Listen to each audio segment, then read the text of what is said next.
Hey guys, welcome to the channel. As you see in the thumbnail, what if Luffy accept Boa Hancock and let her join in Harem? Before I start, please do support for more awesome content, and subscribe my channel and like this video. Go support and follow the kodyakcombs for writing that awesome fanfic, and also make sure to comment on this story.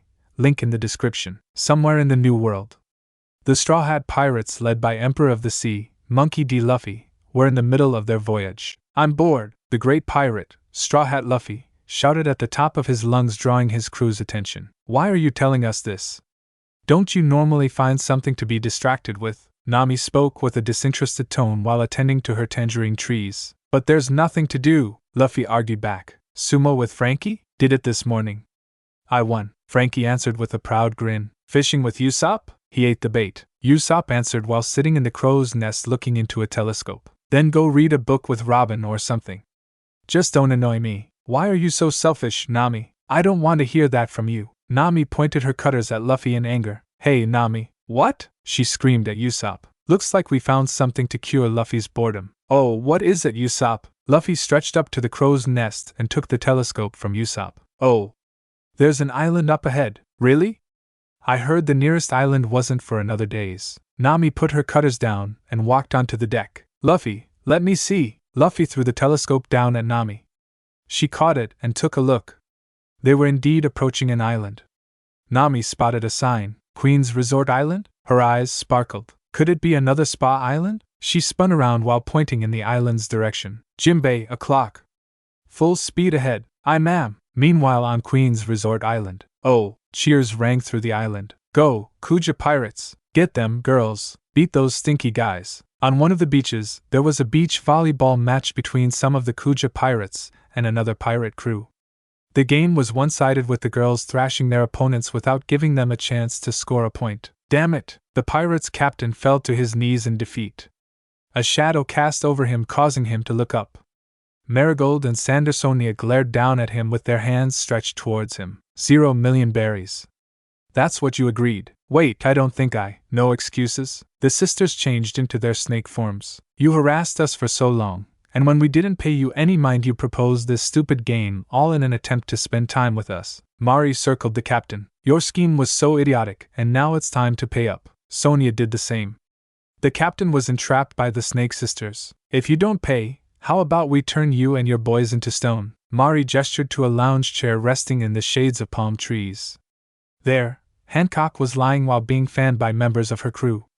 She was drinking from a coconut through a straw without paying the captain any attention. Even so, her mere presence was enough to command fear. "All right. We'll pay.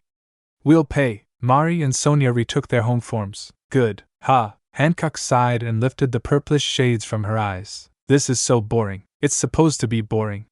You're on vacation." Next to her, Elder Nyan was getting massaged by a few of the resort staff. "I don't care." She sat up. "I just want to see my beloved." "Can't you enjoy life without Luffy?" "Without Luffy, life has no meaning." Elder Nyan peeked at her from the corner of her eyes. "You have issues, woman." Hancock suddenly stood up. What?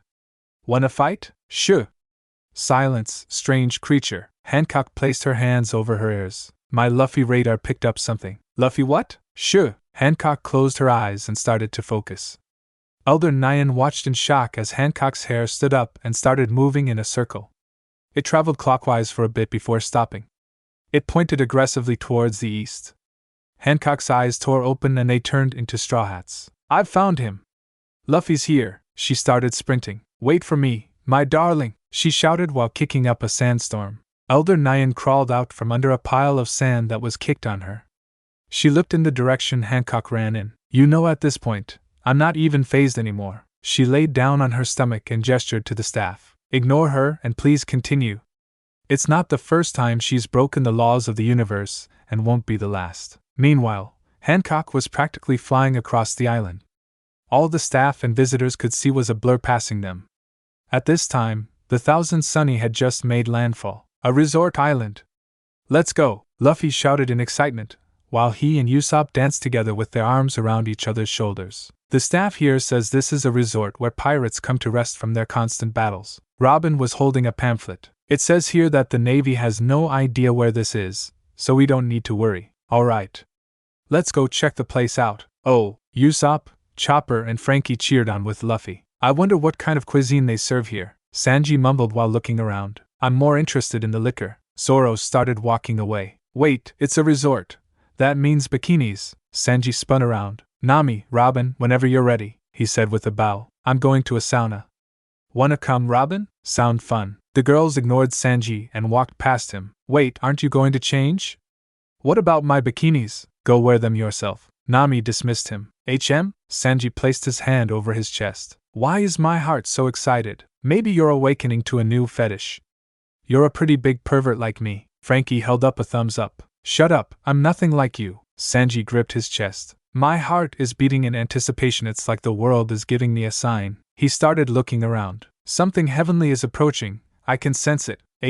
Zoro stopped and placed his hand on his sword. Is it a beast? But what's this strange emotion I'm feeling from it?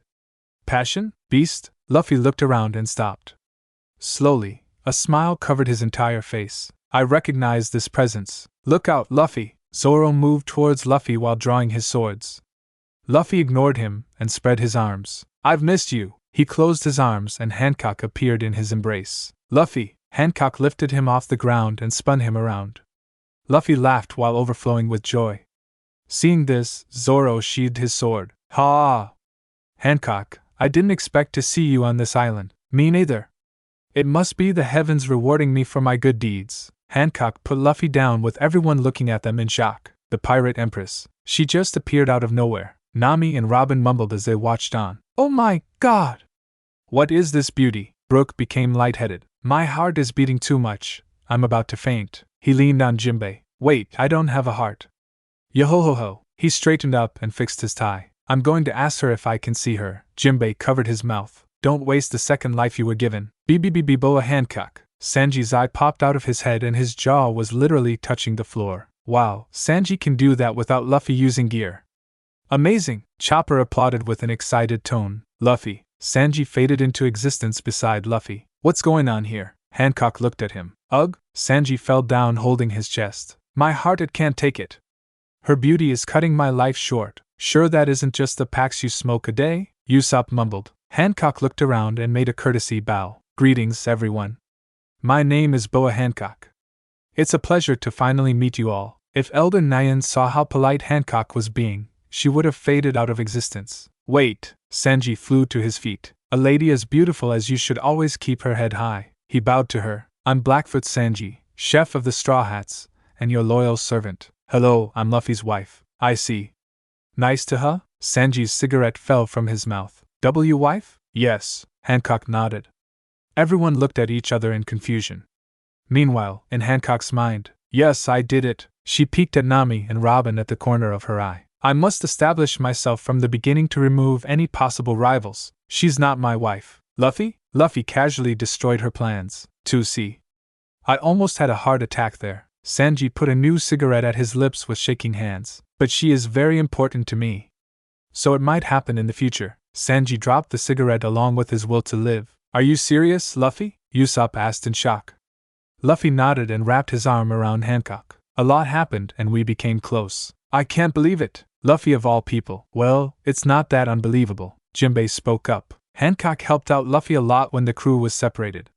She was one of his biggest supporters. And the reason for that was because he gestured to Hancock, who was shyly standing next to Luffy. My God, Brook muttered. What a strange turn of events. Miracles do happen. Nami nodded in agreement with Robin. Oh, if it isn't Jinbei. Hancock looked at Jinbei for a second. Anyway, Luffy, that's it. That was the end of the convo between the two former warlords. As for Sanji, he was staring at the sun with tears of blood flowing down his cheeks. The girls and I are staying over by the beach. Do you and your crew want to hang out together? Oh, the girls are here too? Let's go. I want to see them, girls. Do you mean the legendary Kuja pirates? Sanji looked away from the sun and wiped away his tears. Let's go. I second that, Brook shouted. All right, follow me, Luffy. Hancock and Luffy walked ahead while the crew walked behind. They watched as the two talked with clear excitement. Those two really do look like lovers, Frankie mumbled. For some reason, it makes me wonder how Kaya is doing. Usopp spoke with longing in his voice. Luffy fell for someone. Nami watched them and smiled. Good for him. Hey, Cook. I thought you'd be depressed longer. I had my hopes up. Screw off, Mosshead. I'm not that tactless. Sanji observed Luffy and focused on his smile. What kind of bastard would I be if I'm not happy for my captain? His eyes traveled to Hancock, who was smiling from ear to ear. Besides, he lit up another cigarette. There's nothing more beautiful than seeing a maiden in love. How mature. TSK. Zoro didn't hide his disappointment. More importantly, Sanji's eye turned into a heart. We're getting to meet the all-female pirate crew. Heavens are awarding me after the pain they put me through. I hope they're actually dragged queens. Swords and kicks swung as the two started fighting. Hancock led Luffy and his crew towards the beach, where they met with the Kuja girls who were in the middle of rob, collecting their debts from the pirates. The girls were naturally happy to see Luffy and Jinbei again. They started pulling their flesh, which pissed off Sanji and Brook. After they were disciplined by Nami, the two calmed down. Nami then proceeded to help them with the money collection. Cough it up. Cough up the 0 million berries, she said while pressing her weapon on the captain's cheek. Wait, when did the price double? Shut up and pay the 0 million berry already. It doubled again. The captain's cries grew louder as Nami dealt with him. Wow, that girl from Luffy's crew is just like us. She's quite the beauty too. The Kuja girls admired Nami's strength from the side. Hey Luffy, Marguerite approached Luffy with a smile. Do you guys want to play beach volleyball with us? That sounds fun. Luffy turned to Hancock. Want to compete against each other? No, I don't think I can be on a team against Luffy ever. Really? Luffy couldn't hide his disappointment, which made Hancock panic. I mean, if you really want, I can. I'll do it. Don't worry. Really?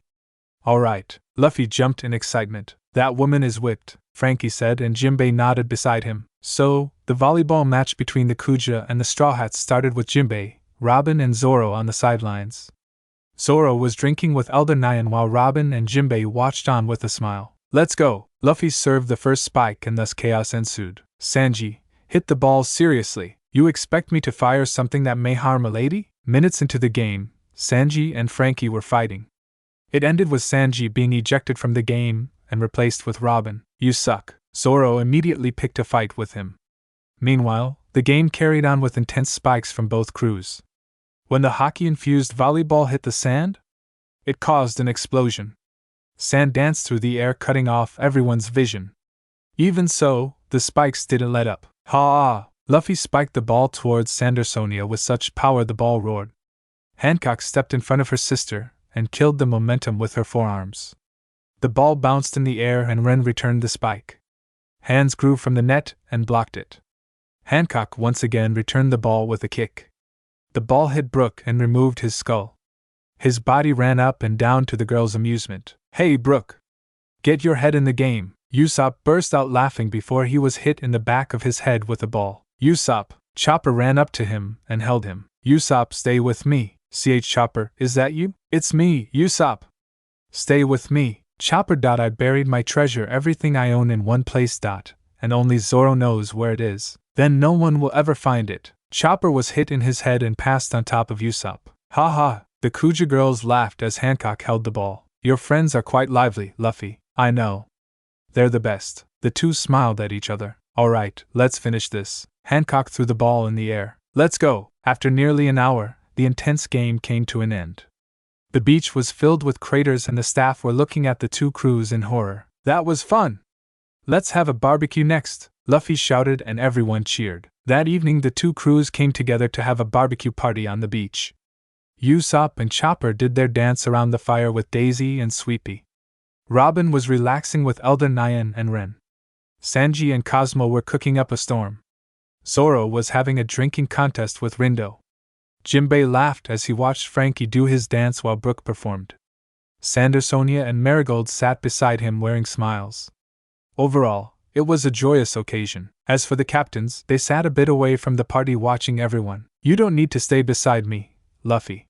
You can go and enjoy yourself. Nah, I'm fine. Luffy ate a piece of meat while watching everyone. You're not used to this kind of thing, right? I wouldn't say that. It's fine. I know. Luffy stretched his hand and gently rubbed her hair. You don't need to do what makes you uncomfortable for me.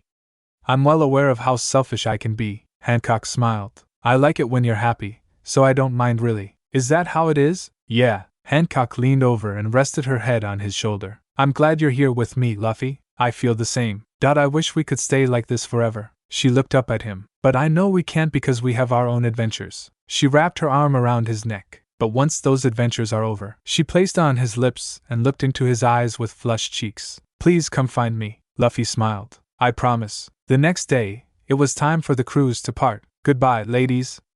I promise to come visit you all. Sanji waved at the Kuja's ship while tears flowed down his cheeks. Goodbye, Luffy. Hancock hugged Luffy. I'll see you soon. Yeah, that's a promise. Hancock nodded and returned to her own ship, and Luffy did the same. Luffy has a lover, I still can't believe it, Nami said. The world is a mysterious place, Robin added. Luffy, I hope you aren't letting love get in the way of our goals. Zoro called out to Luffy with a sharp tone. Of course not, Luffy returned a grin. What's wrong with a little romance every now and again, Mosshead? Shut up, forever single. What did you call me? Luffy ignored Sanji and Zoro fighting and looked towards the departing perfume Yoda. Love won't stand in the way. He smiled as he spotted Hancock waving at him. He waved back. After all, it only motivates me more to achieve them faster. He turned away and raised his hand in the air. Alright, guys. Let's set sail for the One Piece. Oh, the Thousand Sunny continued to sail the Straw Hat Pirates towards greatness. Garando City, a city known for its violence as numerous gangs battle it out for supremacy. It was currently night time and a car was driving through the streets. Inside the car was a woman dressed in a blood-colored blazer with a black corset underneath.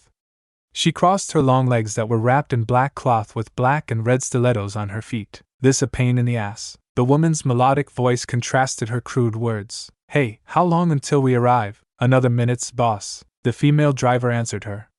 The woman sighed and looked out the window. HM? Her eyes caught something. Stop the car. Yes, boss. The car came to a sudden halt and horns coming from behind sang a chaotic melody in response. Hey, that was dangerous. What kind of bastard just stops in the middle of the road? The car door opened in the middle of the onslaught of angry shouts.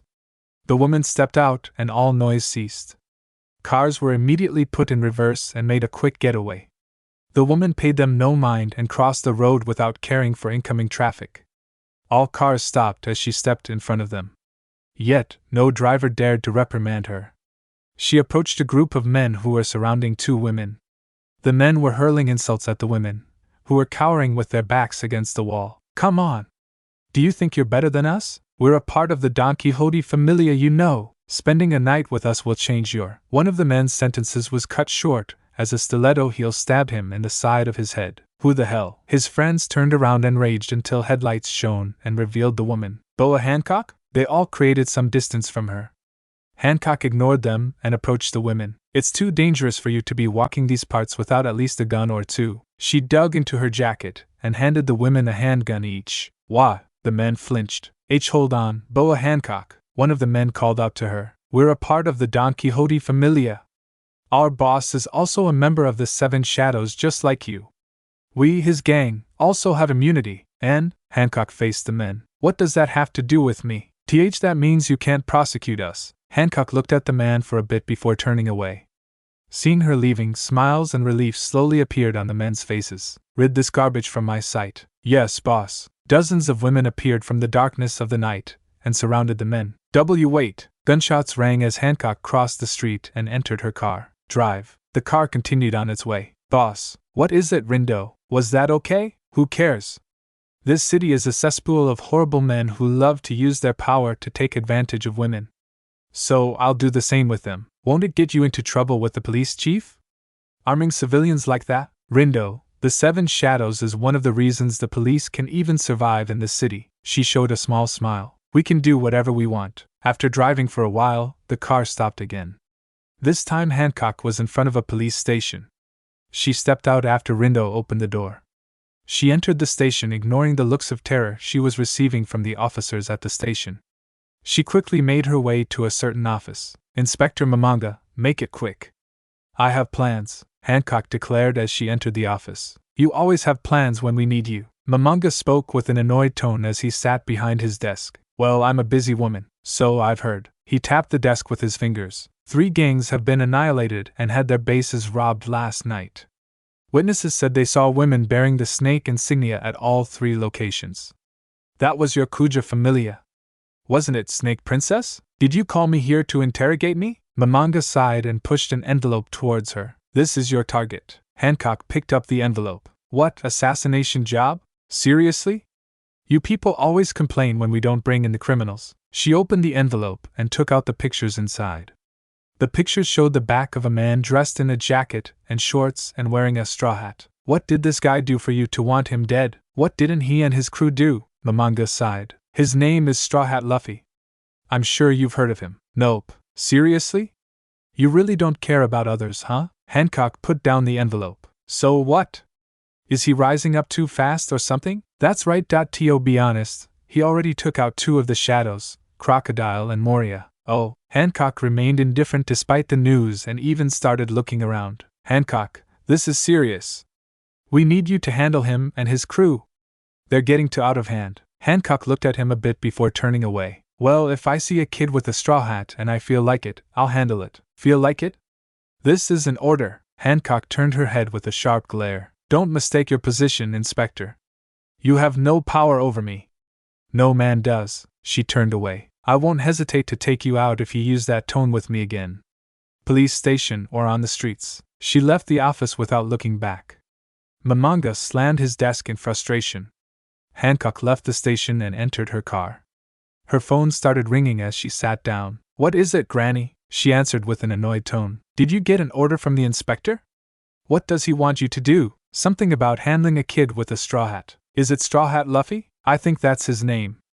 Anyway, I told them I'll think about it. What? Hancock had to move the phone from her ear because of how loud it was. What do you mean, think about it? The government gave you a job. It's your duty as a shadow to handle it. What if they take away your immunity? Ah, wait. Considering what just happened, it might be better not to. Hancock silently hung up the phone and threw it to Rindo. Deal with her if she calls back. I'm going to sleep. She closed her eyes. Wake me when we meet up with my sisters at the base. Yes, boss. After some time had passed, Hancock reopened her eyes. The door opened and Rindo was there. Ah, boss. I was just about to wake you. We're here. Hancock exited the car and stretched her body. She was standing in front of a mansion with the words Amazon Lily on it. I'll go park the car. Hancock nodded and Rindo drove off. Hancock started approaching the building when the doors opened. Big sis. Sonia was at the door wearing a suit. What is it, Sonia? You didn't need to greet me. Hancock looked at her sister more closely. Sonia was avoiding her gaze. What's wrong? We had an incident. You were ambushed by the Don Quixote Familia? Yes. Hancock was inside the mansion walking briskly with her sister. When? Around hours ago. That was before I disposed of his lackeys. Hancock was in deep thought for a bit before speaking again. Who was ambushed and where? It was me, Marie, and a few of the girls. Are any of you hurt? Other than a few bruises, no. Hancock sighed in relief. I'm glad. She clenched her fist. That flamingo bastard. I'm going to burn down his base. Big sis, there's another issue. What is it? Sonia showed hesitation which didn't escape Hancock's eye. Go on. We survived the ambush because we were saved by someone. A man. Hancock's eye narrowed and she stopped. A man? I'm sorry, big sis. I know it's disgraceful to be saved by a man, but we're here because he did it. Hancock looked at her sister's nervous expression for a bit before sighing. What's the man's name? It's Snake Princess. A new voice interrupted them. Hancock turned her head and an old woman was seen running towards her. Hancock pulled a gun and fired at the old woman, causing her to dive out of the way. Why the hell did you do that? Elder Nyan shouted. Sorry, I saw hideous abomination charging towards me and just. Hancock put away her gun. I swear one of these days. What did you want, Granny? Oh, that's right. It's about Straw Hat Luffy who you were ordered to kill. He's here. What? Monkey D. Luffy slowly his eyes and found himself staring at an unfamiliar ceiling. He sat up. Where the hell am I? A loud roar came from his stomach. Ugh. He slouched over with a low groan. That's right. I got so hungry I passed out after beating those guys up. A loud noise reached his ear as the door swung open. What the? Hancock walked in with strong steps. She looked at the surprised Luffy. Black jacket, crushed red shirt that was barely tucked in, crooked tie, shorts, sandals, and finally a straw hat. So, you're Straw Hat Luffy? Yeah, I see. Hancock pulled her gun and aimed at him. Die. Wait. Elder Nyan ran in the room and held on to Hancock. Why are you trying to kill him? You complain when I don't follow the police's orders and now you're complaining when I want to carry them out? Hancock threw Elder Nyan off and turned back to Luffy. He was in front of her. He kicked the gun from her hand. She kicked out, and he crossed his arms in front of him. He blocked the kick and stumbled back. He took one of the kicks head on. Hancock's eyes narrowed. Rumble. A roar came from Luffy's stomach, and he dropped to his knees with a groan. I have no energy, he mumbled. Elder Nyan stood in front of Hancock. Please, Snake Princess. Listen to me. We might need this man. Need? What for? Doflamingo made a move on us despite you being a shadow. He's not an easy man to handle. Are you saying I need help to handle the feather jacket freak? And from a rookie of all people? Hancock picked Elder Nyan by the collar. Are you insulting me, old woman? Think about it, Snake Princess. Why would a man as calculative as Doflamingo make a move against you? He must have a strong backing. Something that ensures he won't receive any backlash from the government. Hancock entered deep thought for a while before dropping Elder Nyan. Prepare a dinner. Make some food for this man as well. Yes, boss, Snake Princess. Hancock looked at the joy on Elder Nyan's face and couldn't hide her disgust.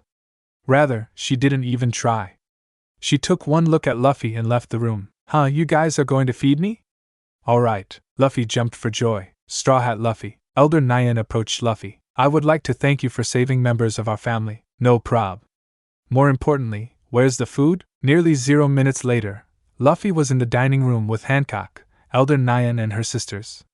He was swallowing food faster than it could be served. Thanks again. I was starving, he talked in between vacuuming his plates. Just think of it as our token of gratitude, Elder Nyan said. Straw Hat Luffy. Hancock called out to Luffy. I'll cut to the chase. Are you working for Doflamingo? Snake Princess. Silence, Gloriosa. Elder Nyan flinched from Hancock's cold tone. My sisters were ambushed, and on the verge of dying, and you come flying in like a hero to save them. I don't like it. I don't like it at all. Hancock's eyes sharpened. The men in this city are heartless brutes who use violence to make those weaker than them submit. Women are among their favorite victims. We've been killed, sold, and enslaved countless times by men like Doflamingo. She leaned back in her chair. However, I'm no ordinary woman. I'm the empress of this city. Not even Doflamingo can just come at me without a plan. For example, she pointed at Luffy, who was still eating without a care. Set it up so I would be in debt to one of his subordinates for saving my sisters. My hatred for men is known, but so is my love for the girls I protect. If someone, even a man, were to save them, I would be grateful to them. This might create a chance for that person to take me out. What the hell are you talking about? Luffy wore an annoyed expression. I would never be anyone's subordinate. He slammed the table and stood up. Listen up. I'm the man who will become the Dawn King. I'm gonna beat all the 7 shadows and the 4 kapos and become the person with the most freedom in this city. Dozens of girls flowed into the room, pointing their weapons at him. Huh? What's going on? Is it because I slammed the table? He looked around puzzled. You gave yourself away so easily. Hancock shook her head, saying you're going to beat the 7 shadows when one is in front of you. What? Luffy looked at Elder Nyan. Granny, you're one of the 7 shadows? I'm talking about me. Hancock pointed at herself. What? Seriously? This guy. Did he really have no idea? Marie mumbled. It must be an act, Sonia said beside her. Wait. I didn't know. I swear. Luffy frowned. So you're one of the shadows, huh? But you gave me food, I can't fight you after that. This is a problem. He entered deep thought. Everyone looked at him as he racked his brain. Even in deep thought, he nonchalantly continued to eat, ignoring the guns pointing at him. What's with this guy? Even Hancock was becoming confused. Oh, how about this? He pointed a chicken leg at Hancock. How about I beat everyone other than you? Huh, it's a genius idea, right? I just need to beat of the shadows. Yup, let's go with that. He nodded repeatedly with a huge grin. Alright. He swallowed his last piece of food. I'm going to kick that Mingo guy's ass. Wait, why so suddenly? Hancock covered her mouth and questioned why she asked. Oh, I was planning to kick his ass anyway. Tragai said we need to beat him for our alliance. I was on my way to the Dressrosa district, but Zoro got lost and I ran off to find him and got lost too. Sanji had the food, so I was starving roaming around. That's when I saw some guys with Mingo's insignia on them and decided to beat them up. I passed out a little bit after and woke up here. He burst out laughing, but no one laughed with him. Hancock looked at Elder Nyan. Reports did say he's quite an eccentric fellow, who doesn't follow common sense. I also don't think a man like him would follow anyone. Otherwise, he wouldn't have beat up some nobles. What? He beat up a noble? Hancock's eyes peeled open. She looked at Luffy. Oh, you mean those stuck-up bastards with shaped hairstyles? Yeah, I kicked their asses. They tried to kidnap and buy one of my friends, so I burned down the building. Luffy seemed annoyed for the first time. What? Are you friends with those people? Friends? Hancock's eyes became bloodshot, and her body began trembling. After a few seconds, she took a few deep breaths and calmed down. Girls, leave us. Yes, boss. The girls left the room, leaving the original members. Hancock leaned over her table and rested her head on her hands. I believe you're not Doflamingo's lackey. I apologize. No prob. Hancock lifted her head and leaned back, looking at the ceiling. After a long pause, she started talking. You asked if I was friends with the nobles. Let's just say I have special bullets preserved just for them. She sighed and looked down, but I could never bring myself to do it. Despite talking a big game about protecting the women of this city from horrible men, I can't bring myself to take out one of the biggest threats to them because I'm afraid. She showed a dry smile. I guess years of torment at their hands make me unable to defy them. I don't really get it, but basically you want to get back at them, right? Hancock slowly nodded. Alright, then I'll kick their ass for you. She quickly looked at him. You'll what? I'll beat them to pulp after becoming Don King. But first, I'll deal with Mingo. Luffy spoke with undeniable confidence. Why would you do that for me? You fed me, that's all. Do I need more reason than that? Luffy's words opened up a memory in Hancock's mind, locked in a cage with her sisters and countless other women like every other day. Until the door opened and light chased away the darkness from her life. That day her cage was destroyed and she was freed. Countless emotions swirled inside her as she took her first steps towards freedom, but confusion stood out among them. Her liberator was a man just like her captors. For all her life, men had only taken from her her pride, her freedom, her dignity. Yet, here stood a man offering her the opportunity to regain all she lost. His action birthed confusion and curiosity which she couldn't contain. So she asked, why? And he responded, because I want to. Is there any more reason than that? Hancock turned her face away from Luffy. I see. I forgot there were men like you in this city. Luffy looked at her with confusion, but she still faced away. A smile blossomed on Elder Nyan's face. If this is a ploy by Doflamingo, he might be the greatest strategist the world has ever seen. You want to form an alliance? After dinner, Hancock and Luffy were sitting together in her office. Her sisters and Elder Nyan was standing in the corners. You said you were in an alliance with the La Familia and your goal is to take down Doflamingo, right? Luffy nodded. That bastard is aiming after me, most likely on orders. Orders?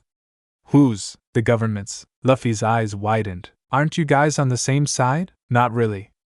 The Seven Shadows are just criminals who were given immunity in exchange for help with controlling the city. Hancock pointed at herself. I wasn't following their orders, so they're going to erase me. She pointed at Luffy. But first they wanted me to kill you. What?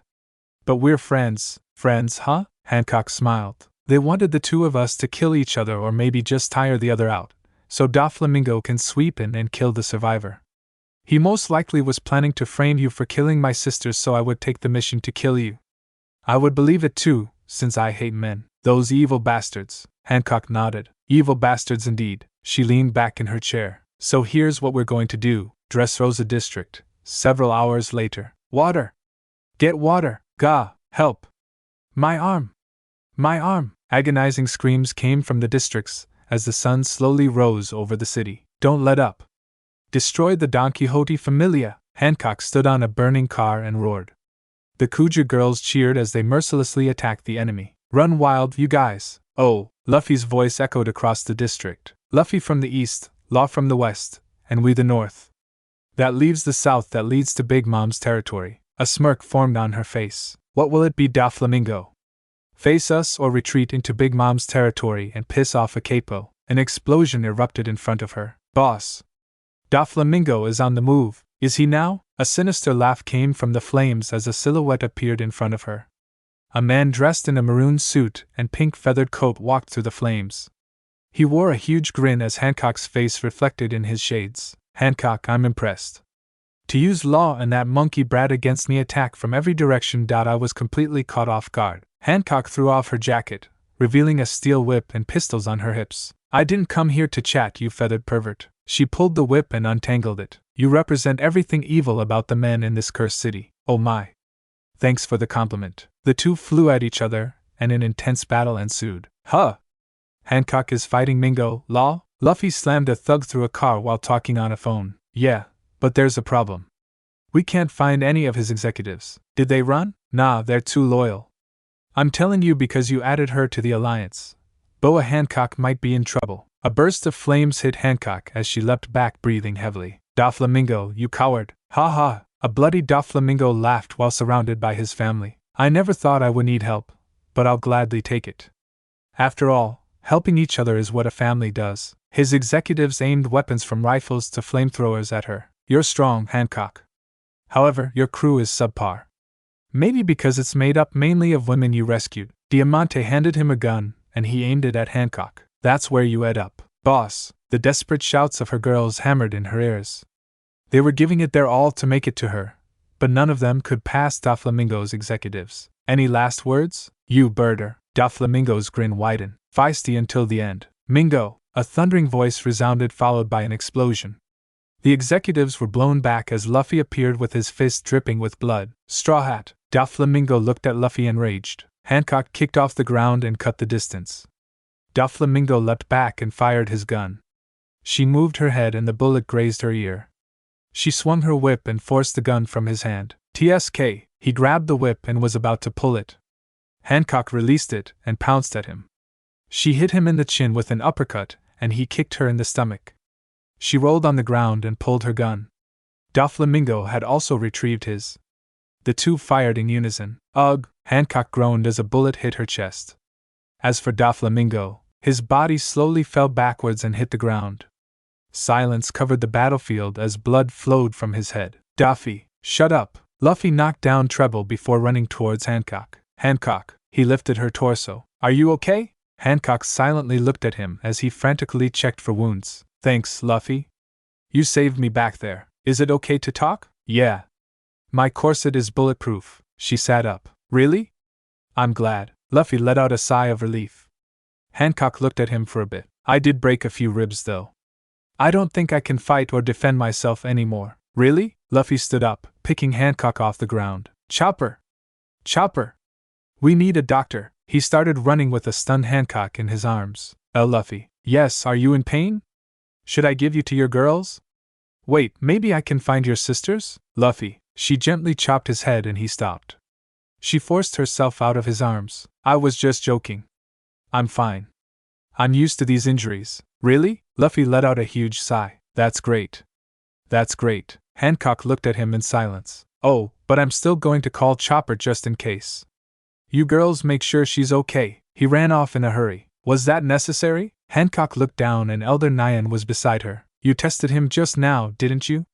Lying about being unable to fight to see if he would take advantage of you. Why did you test him? Elder Nyan looked up at Hancock. You don't need to answer.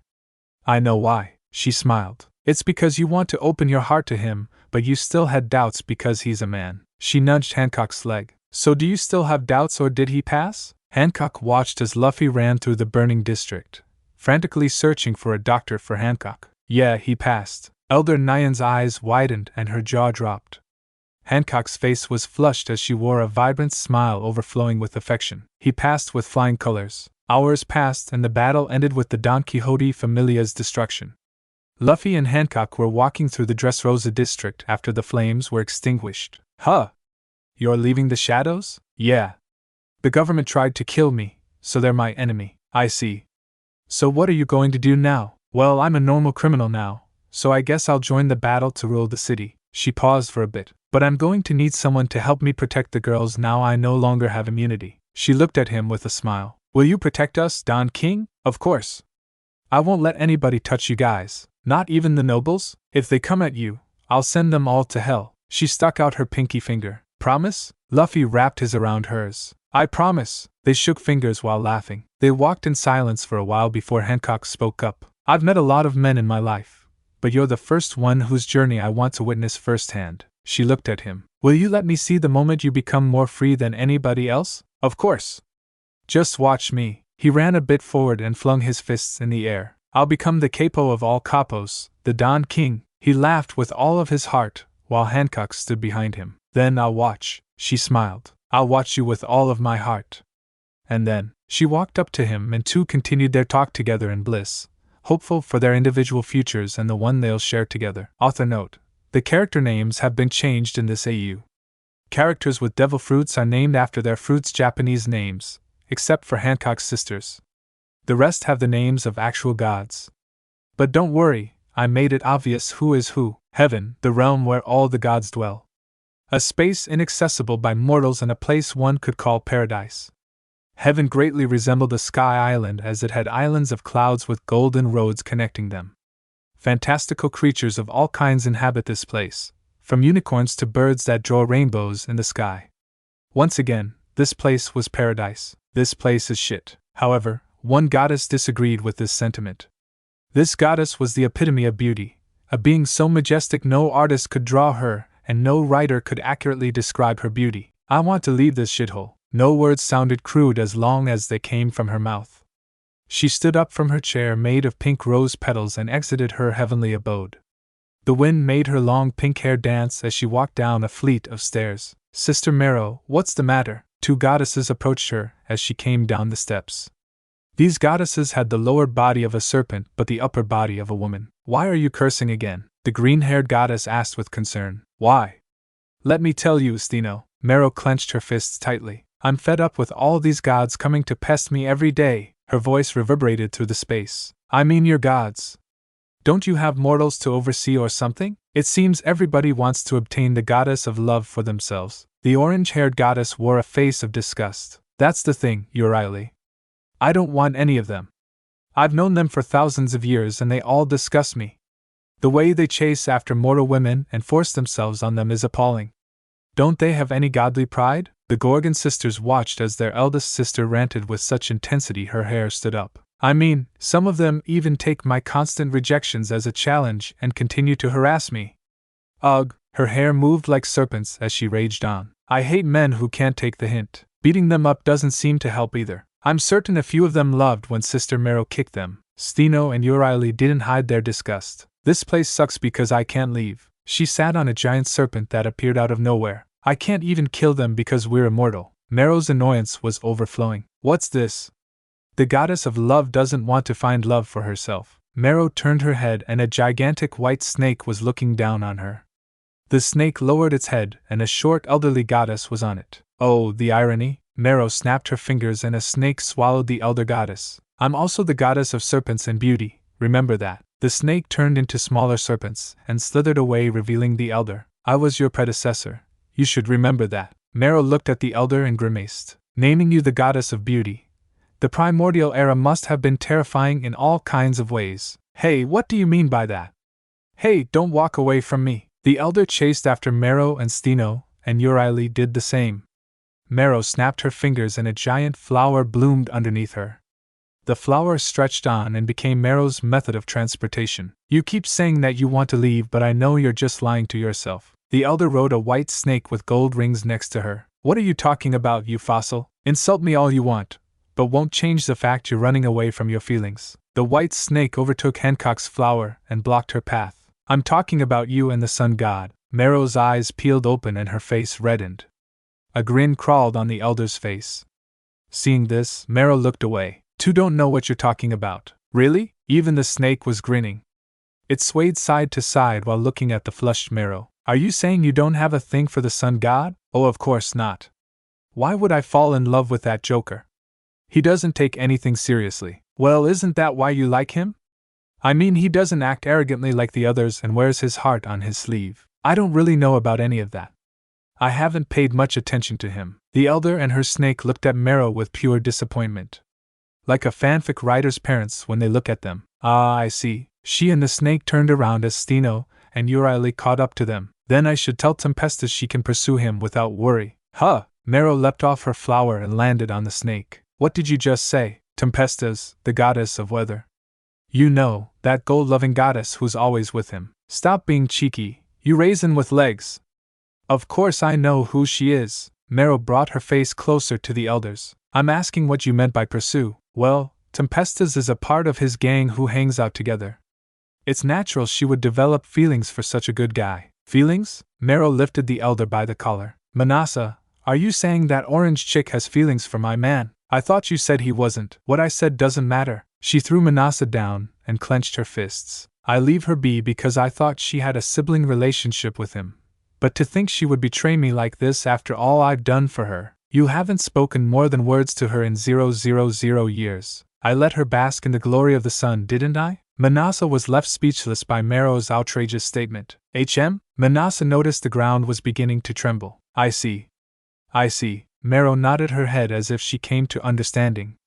The tremors worsened to the point even the air was trembling. Manasa looked around in panic and opened her mouth to say something.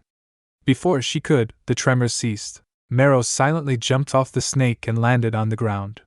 She looked at her sisters for a bit before walking away. Marrow, where are you going? Manasa called out to Marrow, who stopped and glanced at her with deadpan eyes. Where else? A demonic expression unfitting of goddess covered her face. I'm going to declare war on the goddess of weather. Huh! Marrow blasted into the air and took off like a rocket. Wait, Marrow!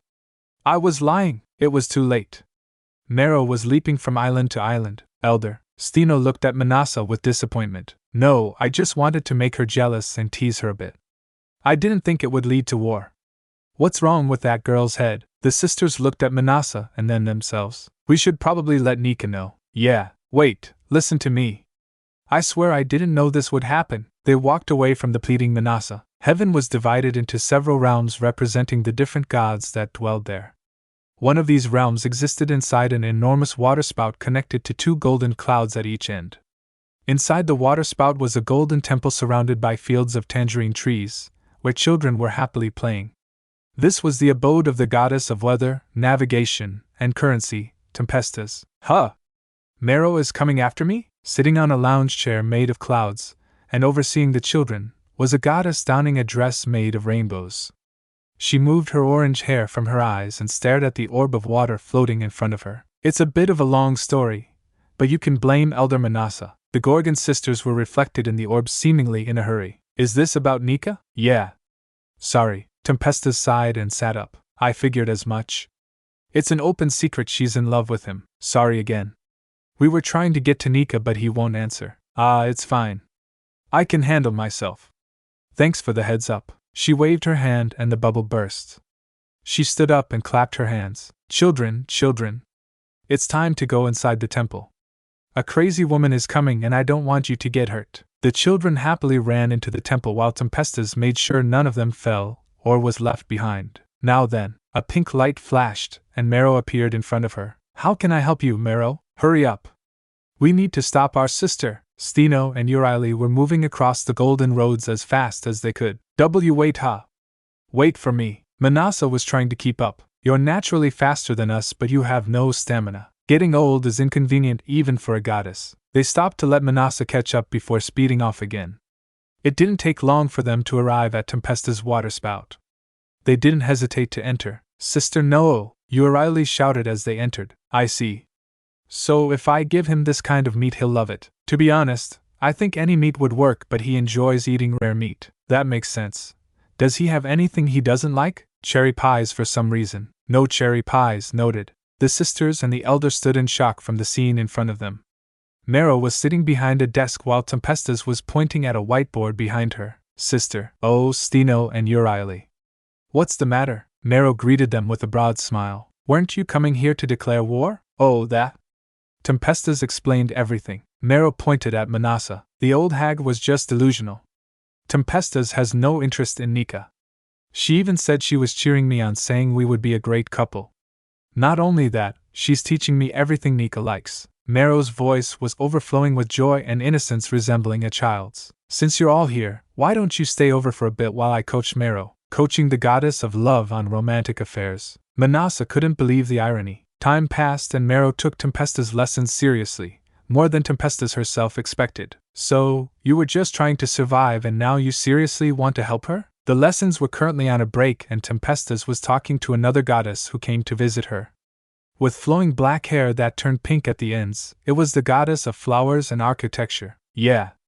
I mean, just look at her, Hannah. Tempestas pointed to Marrow, who was going through her notes, with her sisters and some snakes.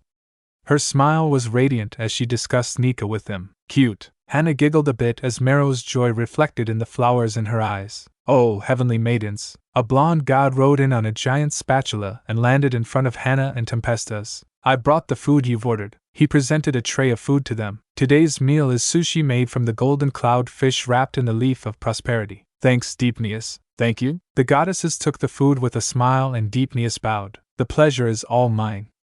As the god of culinary arts, it's my duty to provide celestial beauties as yourselves with the best. Yeah? Anyway, we called you for another reason as well. Tempestus pointed at Marrow. Deepneus' single eye turned into a heart. Ah, the goddess of beauty herself.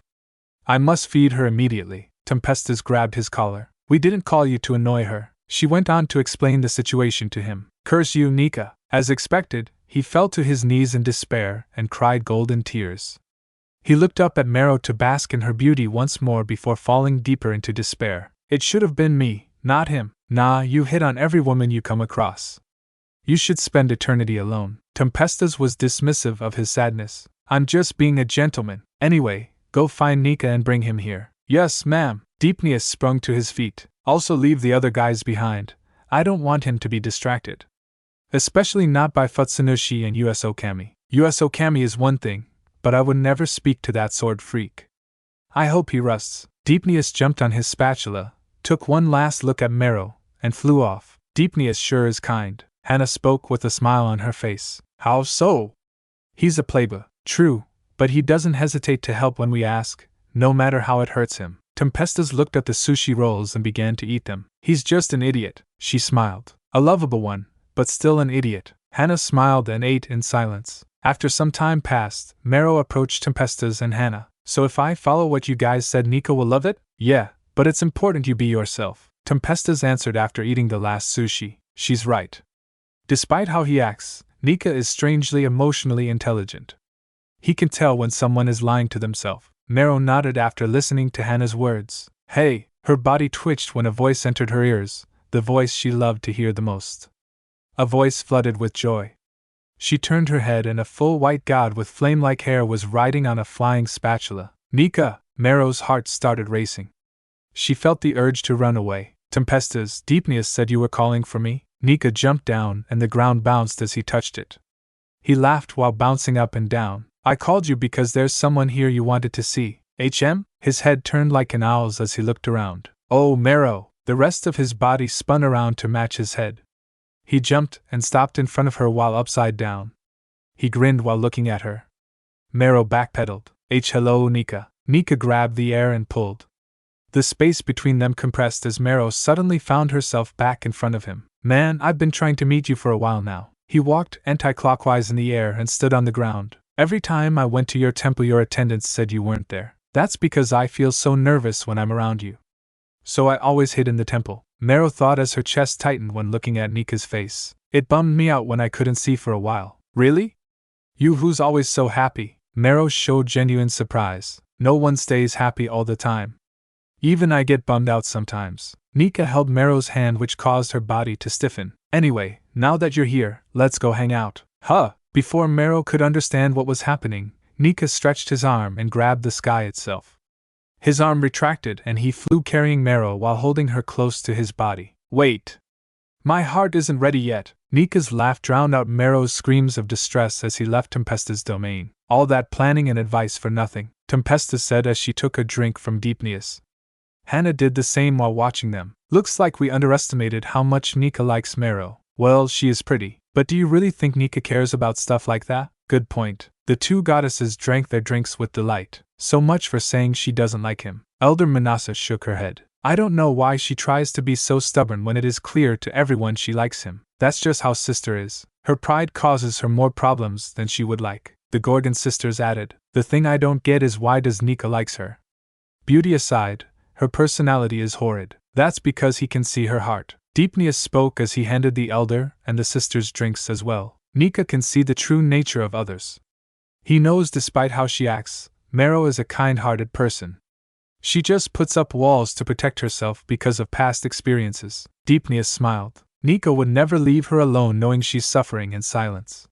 He's just that type of guy. He placed a flower in all the goddess's hair as he continued. While I hate to admit it, he's the only one that can grant the lonely goddess of love happiness. He looked in the direction Nika left and frowned. It still should have been me though. Way to ruin the mood. Tempesta sighed while Hannah laughed softly beside her. I can't help it. I too wear my heart on my sleeve. Elsewhere, Nika was crossing heaven with Marrow in his arms. She no longer protested and silently leaned her head on his chest. Where are we going? Don't know, but you haven't really left your realm that much in the last few centuries, right? Nika smiled at her. So let's go on an adventure across heaven. How long will the journey be? As long as you like? We have all of eternity after all. Marrow smiled and softly spoke. Yeah, we have all of eternity. So let's spend it together. That sounds great. Let's go on an endless journey together. Marrow nodded. I'm looking forward to it. Grand Line University, the undisputed most prestigious educational institution in the world. This university has produced countless successful graduates who went on to become influential people in their fields. With such prestige, this university naturally employed talented staff to maintain its reputation. This was especially true for the professors. One of these professors was walking through the halls of the faculty building with proud and confident steps. Despite wearing the same standard clothes as her colleagues, she was in her own class of elegance and beauty. If there were anything that defines natural beauty, it would be her. Professor Boa. She stopped when her name was called. She turned around to see a short elderly woman in a dress suit. Department head, what's the matter? I've been receiving a lot of complaints from your students and colleagues about your cold behavior. The professor frowned. I assure you I've been nothing but professional. If anyone has a problem, they need to look inward and ask themselves what they truly seek by interacting with me. The department head sighed. There's a pattern with those who made the complaints. They're all male. The professor finished what the department head was about to say. Hancock, I'm well aware of what happened to you with your male colleagues at your previous job. I even sympathize greatly. However, we can't overlook discrimination of any kind at this university. Elder Nyan, I'm still performing my duties to the best of my abilities despite my hatred towards the uglier.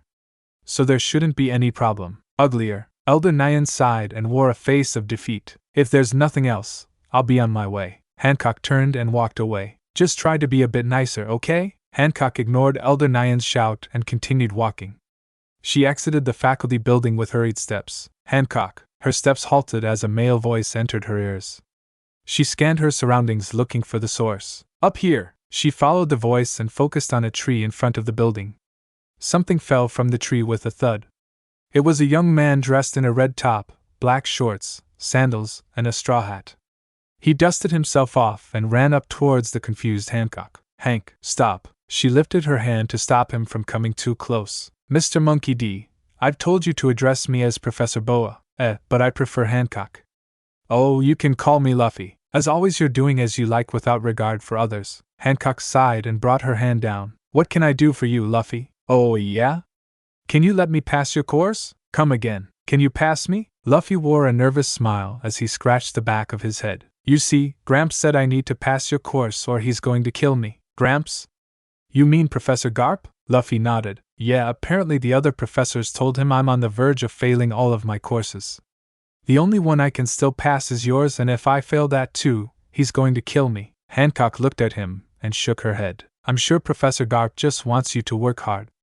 He really won't. He brought me to the woods and showed me the hole he's going to bury me in. Huh! Luffy nodded with a serious expression. He's serious. I see, but I can't help you. Hancock started walking past Luffy. Wait, why? But Luffy blocked her. Because the only person that can ensure you pass my course is you. She pushed past him.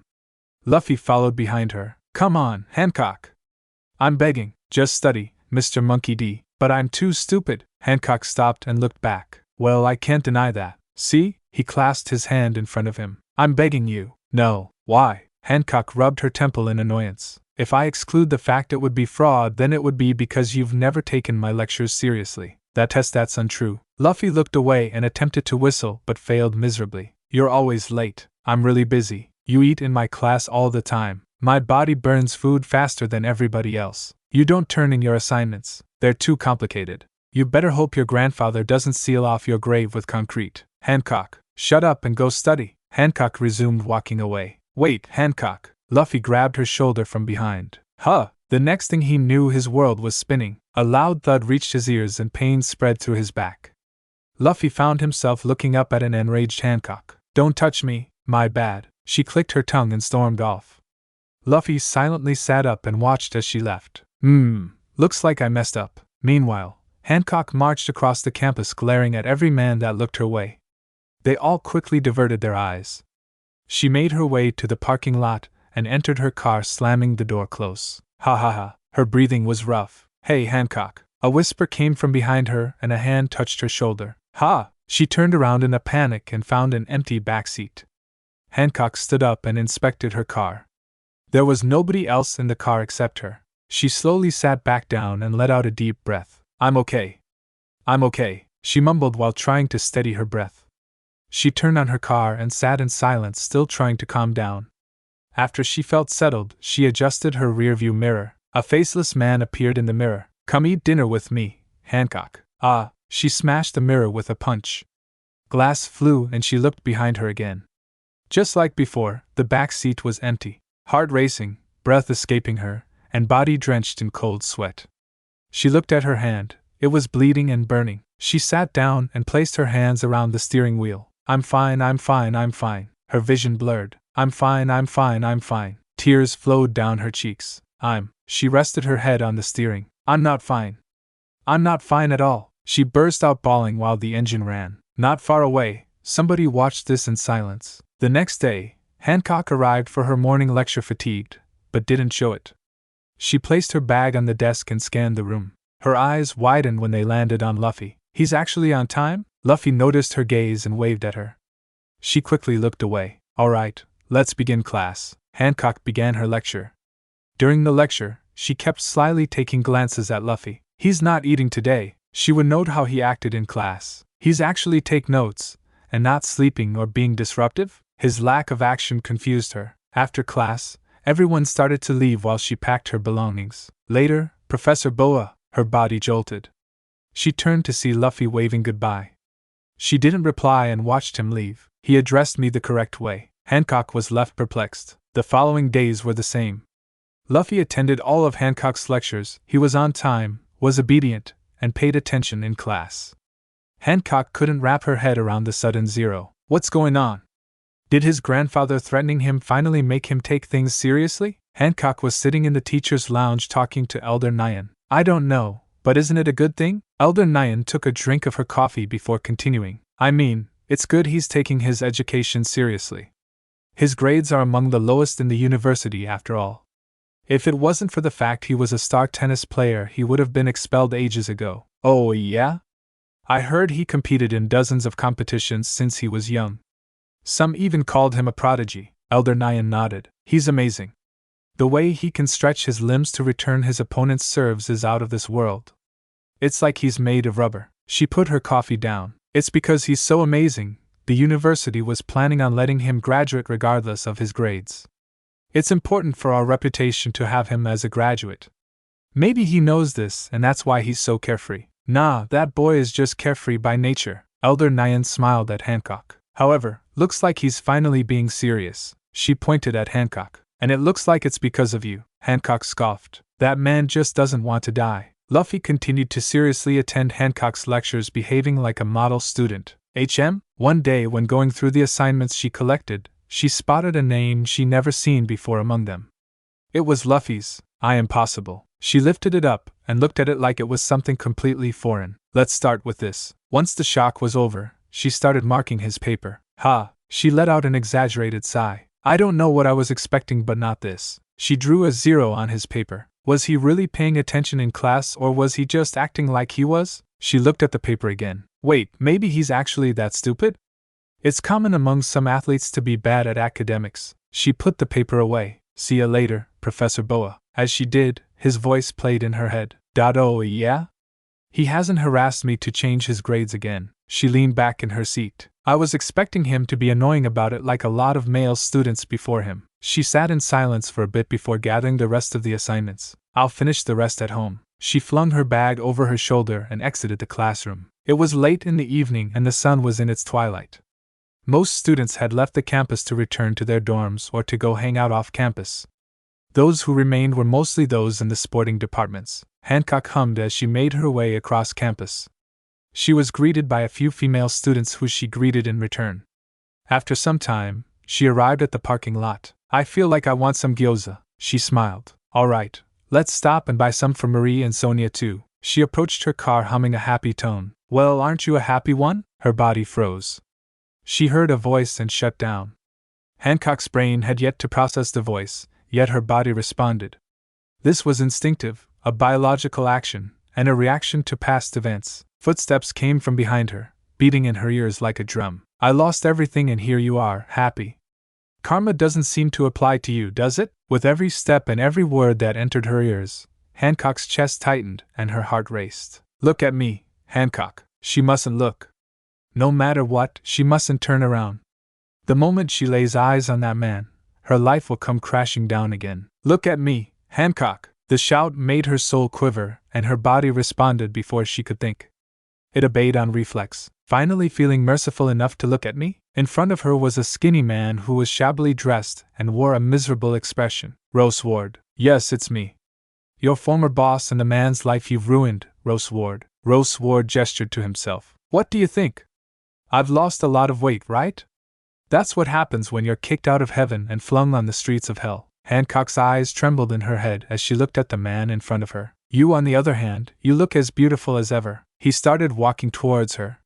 Hancock stepped back. Memories she wanted to forget started to flow in. I still remember the day we first met. You were appointed to be my assistant.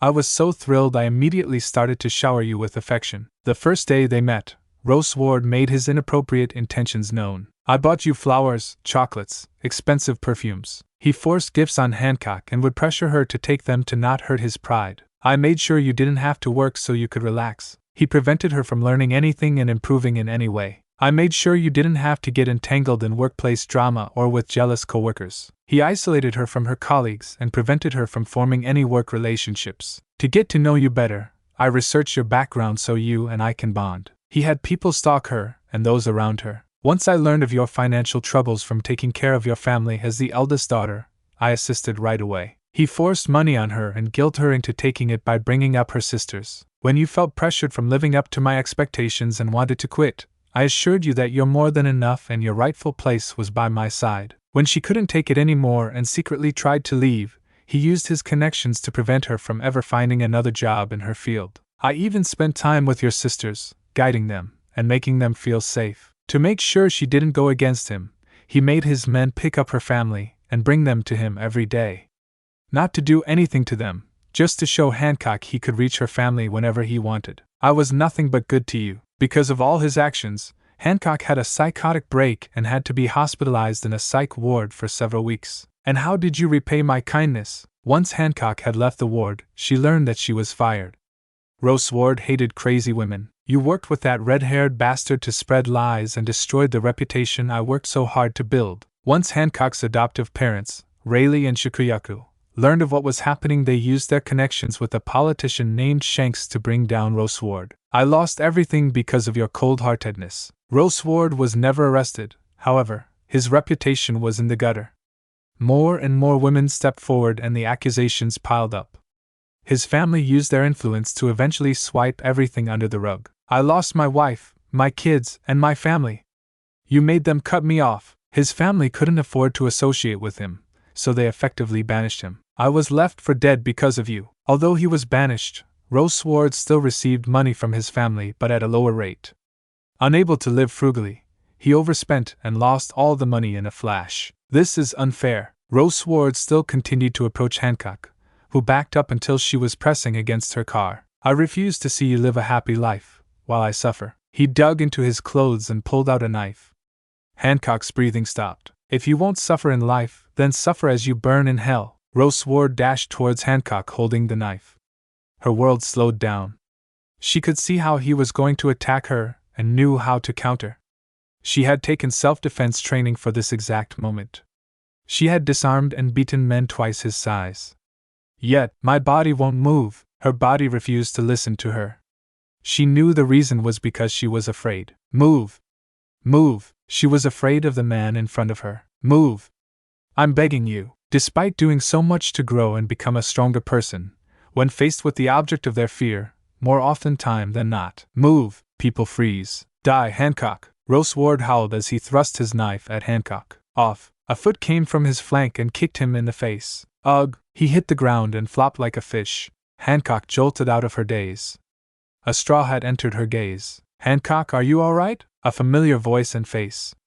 She didn't know why, but these two things brought joy to her heart. Luffy looked at Hancock for a second before facing Rose Ward, who was struggling to get up. Who the hell are? Rose Ward was kicked in the mouth. Who am I? Veins popped in Luffy's head and fists as he glared at the wailing Rose Ward. Who are you to be messing with my professor? Luffy lifted Rose Ward off the ground and punched him in the stomach.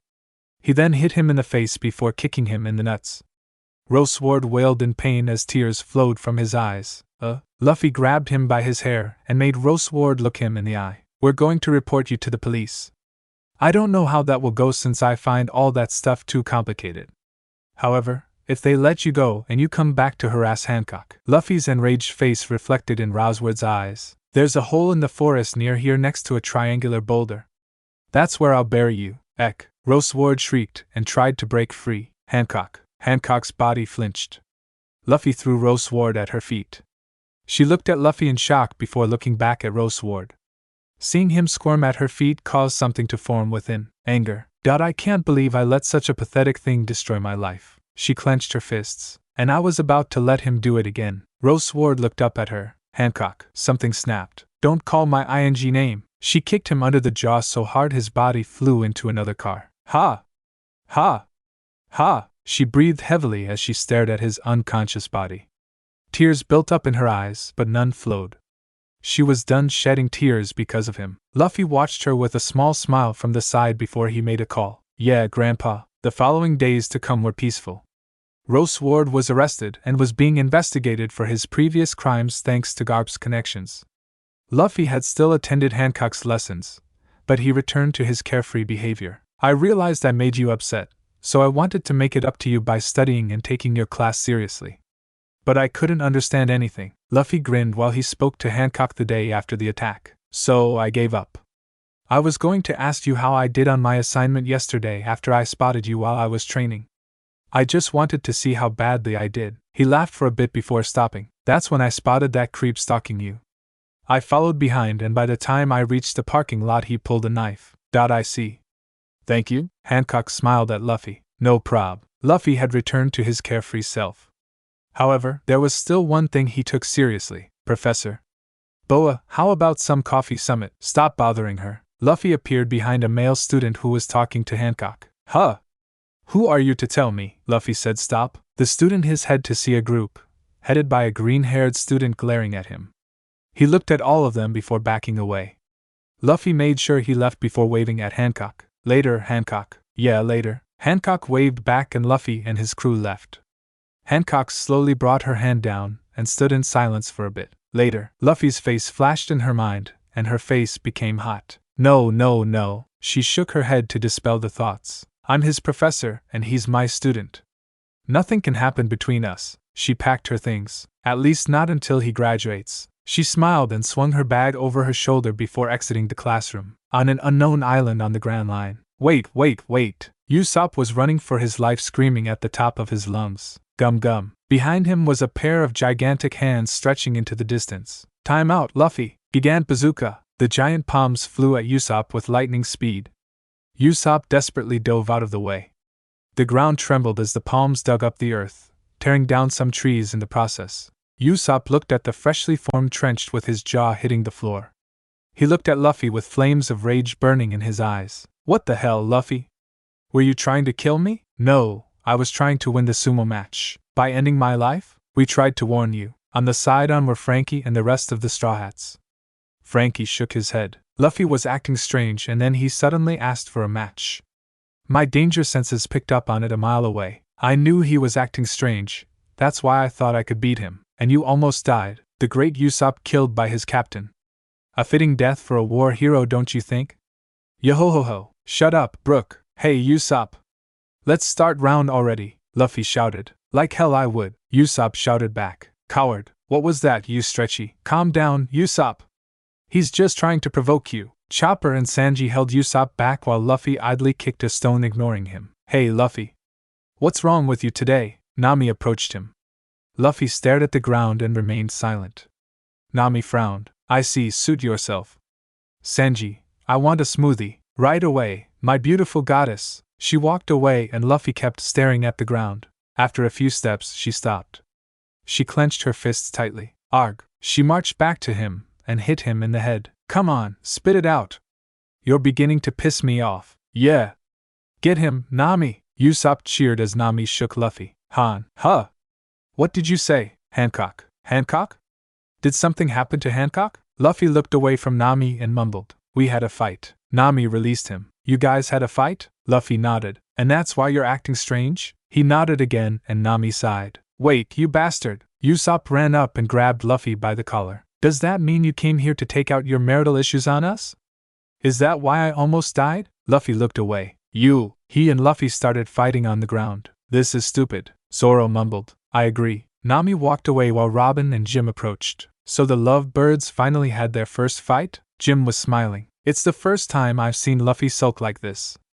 It's kinda cute. Robin chuckled a bit. Meanwhile, on the other side of the island, calm down, Snake Princess, Elder Nyan shouted at the top of a tree. Shut up, old bat. I ruined my relationship with Luffy forever. So, I must die. Hancock was at the top of the tree while the Kuja girls were at the base. It was just a fight. Every couple has them, not me and Luffy. We're the one true couple. Everyone else are fakes. Apologize to all the couples in the world. Hancock ignored Elder Nyan and jumped. She fell about 3 meters to reach the ground. Silence covered the area as the girls looked at her lying on the ground. She sat up. Huh? Why am I not dead? Like someone as strong as you would die from something like that. Ah, Banshee. I must be in hell for the sin of upsetting Luffy. How about I send you to the real hell? Back at the Straw Hats. So, what was the fight about? Nami asked Luffy as he sat on the ground in front of his crew. I don't want to talk about it. Well, whatever it was about, it's obvious Luffy was at fault. Everyone nodded in agreement with Nami. Wait, why are you guys deciding I'm wrong without knowing what happened? Because we knew you for years, Sanji answered while lighting his cigarette. What's that supposed to mean? He means we know you can be a selfish pain in the ass who won't take no for an answer. Usopp spoke with clear malice as if still angry about earlier. Luffy can be a bit too much at times. Sometimes he ignores what you say and does whatever he wants. He's also pretty reckless. Dense too. Chopper, Jim, Brooke, and Frankie added their input as well. Oh, but we still love you though, Robin added with a smile. I can't believe you guys would lie like this. Luffy sprung to his feet. I'm the opposite of all those things. Also, I'm deeply hurt by. Here, have some lamb chops and quiet down. Luffy took the meat from Sanji and sat down to eat with a smile. I can't believe this guy became the Pirate King, Usopp mumbled. We helped him become it, so shouldn't it be a testament to how super we are? I guess you're right. Chopper proudly pointed his nose in the air. People call me the world's best doctor.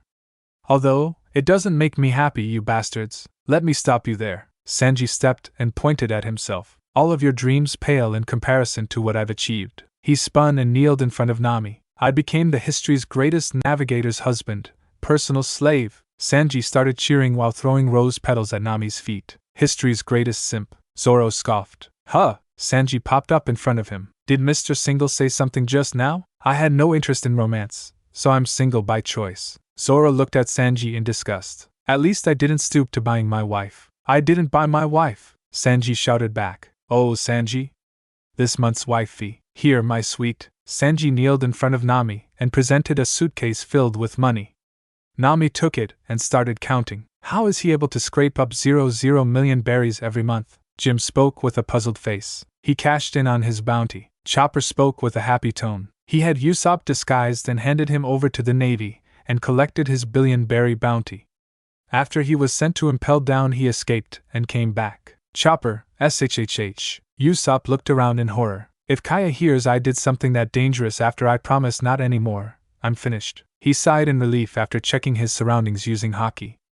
Jim turned to Sanji. You escaped Impel Down on your own? Sanji nodded. So that's why you were missing from your restaurant for a week at that time. Robin seemed to come to an understanding, but I heard Impel Down's security was greatly strengthened after the last war. It's simple, my sweet Robin. Sanji spread his arms. No prison can trap true love. Zoro silently slashed at him.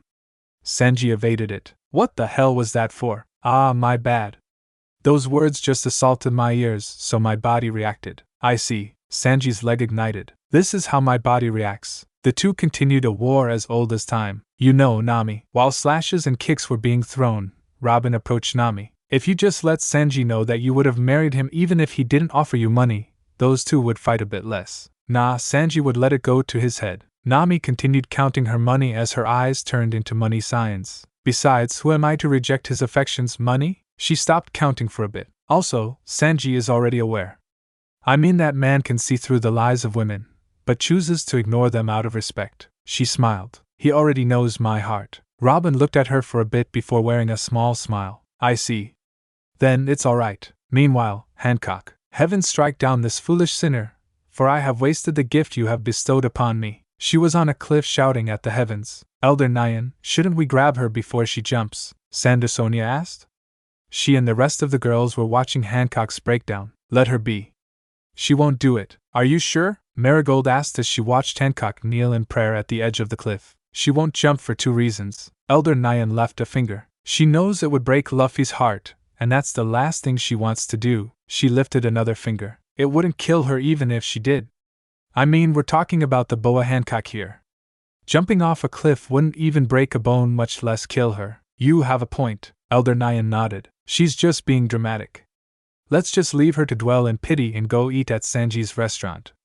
I heard they got their hands on a newly rediscovered species of fish. So we should. Before she could finish, a hand grabbed her head and lifted her off the ground. Huh! She was spun around and found herself looking at Hancock. I'm over here going through the worst breakup ever and you're planning a dinner party? Hancock's voice was monotone, and her eyes were dead. Maybe I should really jump off the cliff and carry you with me? Of course, I can't get hurt because Luffy will be upset. She brought Elder Nyan's face closer. I'm sure you'll make a great cushion. A minute later. All right, girls. Our queen, our savior, our goddess, Boa Hancock is suffering and we need help, Elder Nyan shouted while massaging Hancock's shoulders as she sat on a throne. Everyone gave her strange looks. Well, can you tell us what your fight with Luffy was about, sis? Sonia asked. Too can't. I feel embarrassed whenever I remember how stupid I was acting. Hancock looked away with her ears red. But how are we going to help you if we don't know what happened? Hancock didn't answer Marie and the redness spread to her face. Hey, that's enough, Elder Nyan suddenly shouted, which caused everyone to flinch. If Her Holiness doesn't want to talk about it, then she shouldn't. She pulled out a bottle of shampoo and a bucket of water out of nowhere. My face brushed against your hair, my liege. Allow me to clean it at once. She began washing Hancock's hair with haste. One could see the respect the girls had for Elder Nyan slowly diminish through their eyes. At the same time, the Straw Hats were finishing up counseling their captain. Just go apologize and make up, Usopp said while patting Luffy on his back. But I wasn't wrong. Listen, Luffy. Usopp stooped down and looked Luffy in the eyes. The man is always wrong. Even when he's right, he's wrong. Jim, Brooke, and Frankie nodded in agreement. That doesn't make sense. It doesn't need to.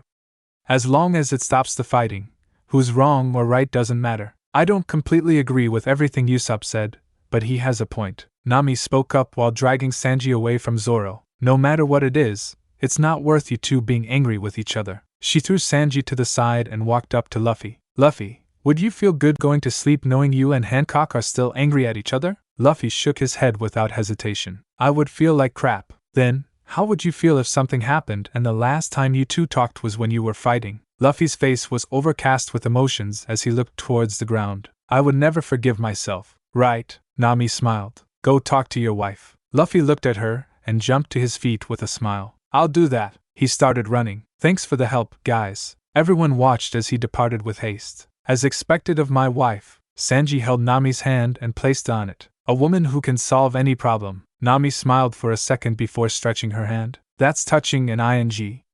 0,000,000 berries, please. Of course. Sanji handed her the money without missing a beat. Robin stood beside Frankie and Jinbei and whispered, she's going to use the money she collects from Sanji to buy him restaurants all over the Grand Line. She looked at them with a grin. Don't tell him though. Luffy quickly made his way to Hancock after tracking her with his hockey. Hancock. Luffy? Hancock stood up after his voice entered her ears. She spotted him running towards her waving. Luffy! Her face brightened up.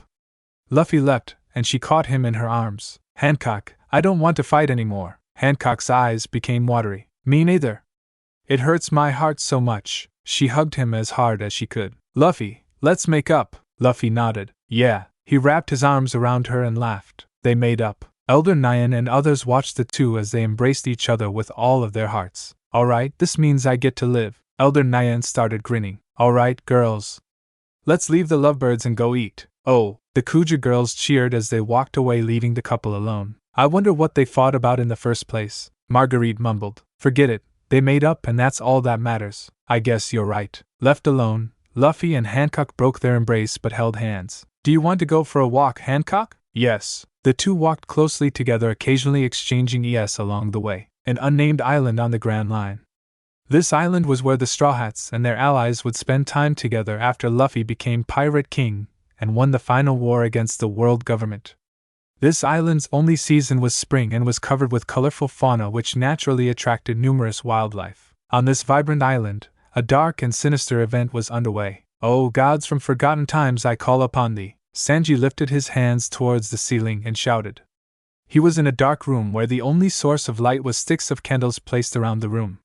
He was donning a hooded robe and holding a skull-shaped pendant in his hands. Gods, hear my call, he shouted with his arms spread. SS Sanji, you're really creeping me out. Sanji wasn't the only one inside the room. There was a frightened Chopper, Usopp, and Brook. They were dressed in robes just like him. Why did you come along if you're scared, Chopper? Sanji asked while taking out a bottle of scarlet dust from his clothes. I saw you walking with Zoro, so I thought you guys were going to play. Chopper looked at the table in the center of the room. Zoro was lying on the table. He was chained and snoring. Play? Well, I guess we're going to play a game. Sanji sprinkled the scarlet dust around the table. Really? Sanji nodded.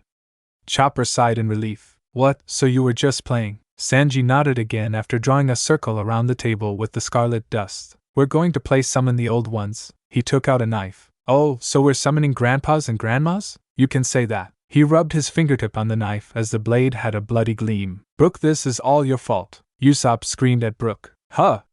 How is this my fault? You shouldn't have lent Sanji that book you got from those cult worshippers. How was I supposed to know he would drug Zoro's liquor and attempt to sacrifice him? I told you that I would when I asked to borrow the book, Sanji said as he took out some glowing liquids. Oh yeah? I forgot. My bad. Yo-ho-ho-ho, don't yo-ho-ho me. Usopp smacked Brook's head before turning to Sanji. Sanji, let's calm down for a bit and clear our heads. I'm completely calm, Usopp. In fact, my mind has never been this clear. He threw the liquids at the candles and the flames grew and turned a creepy green. Since beating my hawk, this guy has been doing nothing but lazing around and being a pain in the ass. So I've decided to give his life meaning again. Sanji showed a bright smile. I'm going to sacrifice him to the gods and make them give me a wife. Don't say something so insane with a bright smile, Usopp shouted. Huh? Sanji really is going to sacrifice Zoro? Chopper shouted in shock. Sanji, let's stop. There's no need to go so far. Chopper is right. Let's just leave this creepy place. Silence. Sanji's voice rocked their eardrums. He pointed at Usopp. Usopp, what is the name of your wife? Huh? You know my wife.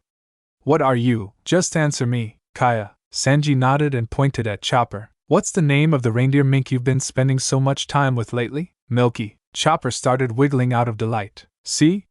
Even the candy-eating reindeer has a mate. Sanji turned his back to them. I don't want to hear anything from you guys. He kneeled down and lifted the knife towards the sky. Heed my plea, wise ones.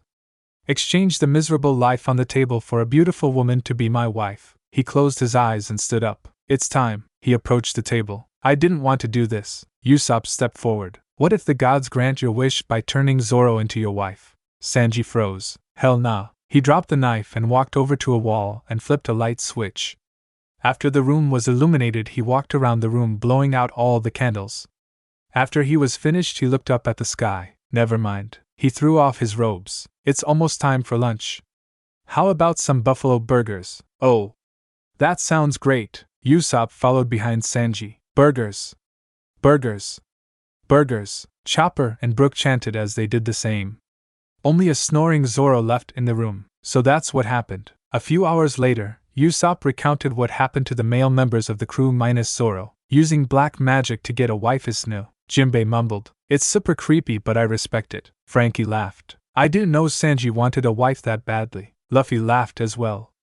They were all gathering under a tree. If you like, I can help you. Frankie pointed at himself. You just need to be confident like me and the ladies will be throwing themselves at your feet. Is being an exhibitionist who doesn't wear pants what you consider being confident? Of course. Then I refuse. I don't want to be a pervert. You're already one though. You're the last person to talk, Brooke. Usopp smacked Brooke's head. Hey, don't diss being pantsless until you try it. Frankie closed his eyes with a peaceful expression. Nothing makes me feel freer than the sensation of wind brushing between my thighs. Stop!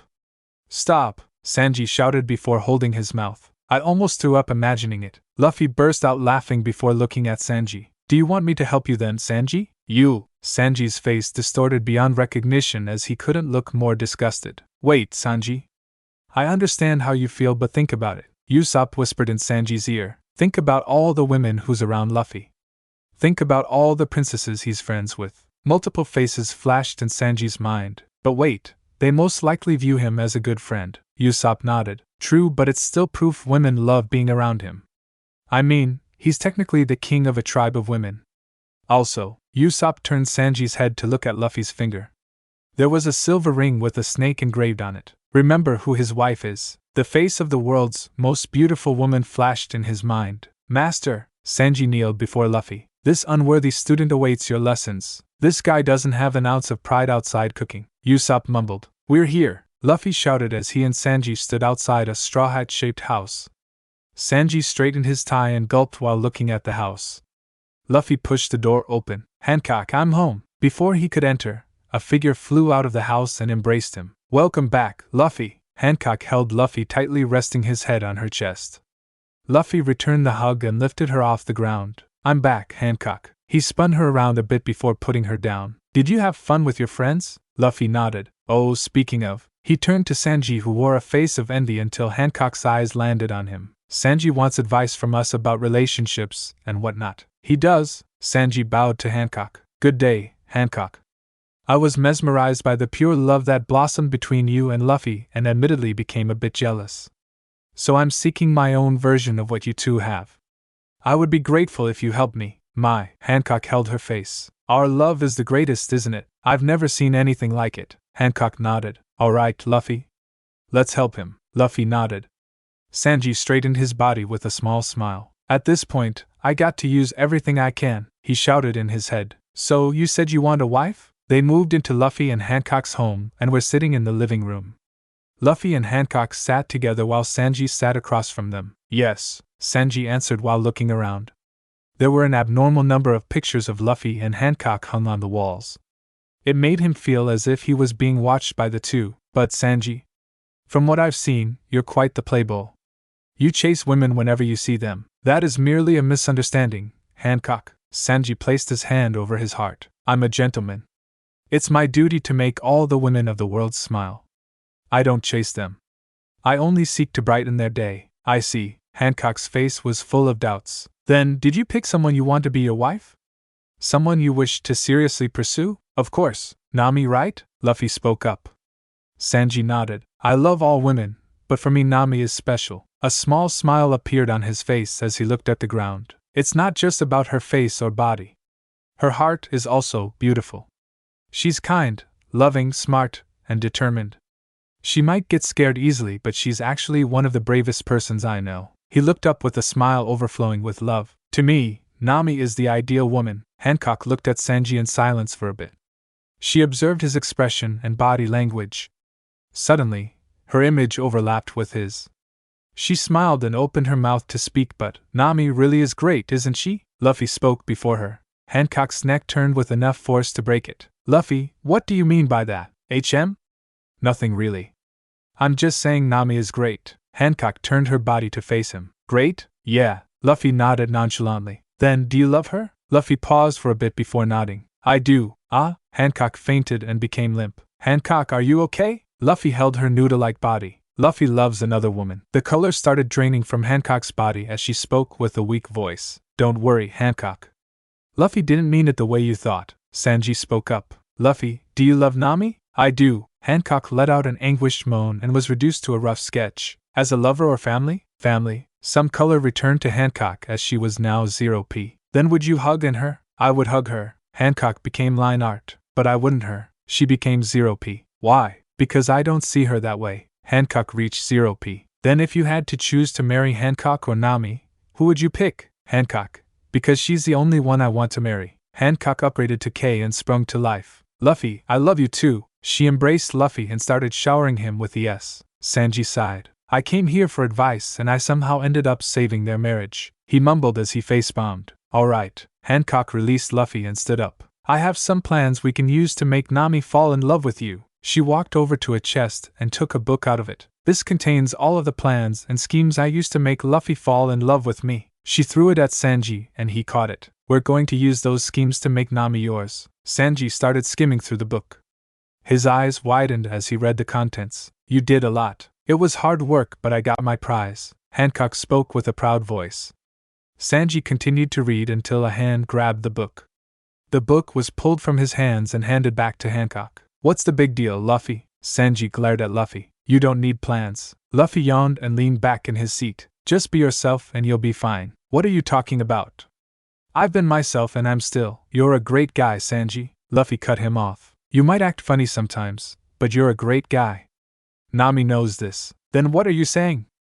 I don't need to do anything special? Exactly. Luffy sat up and smiled. I mean, you're already special. Sanji remained silent for a while before speaking. Then what should I do? I don't know. Just tell her how you feel. Luffy shrugged. Are you saying that will be enough? Luffy nodded.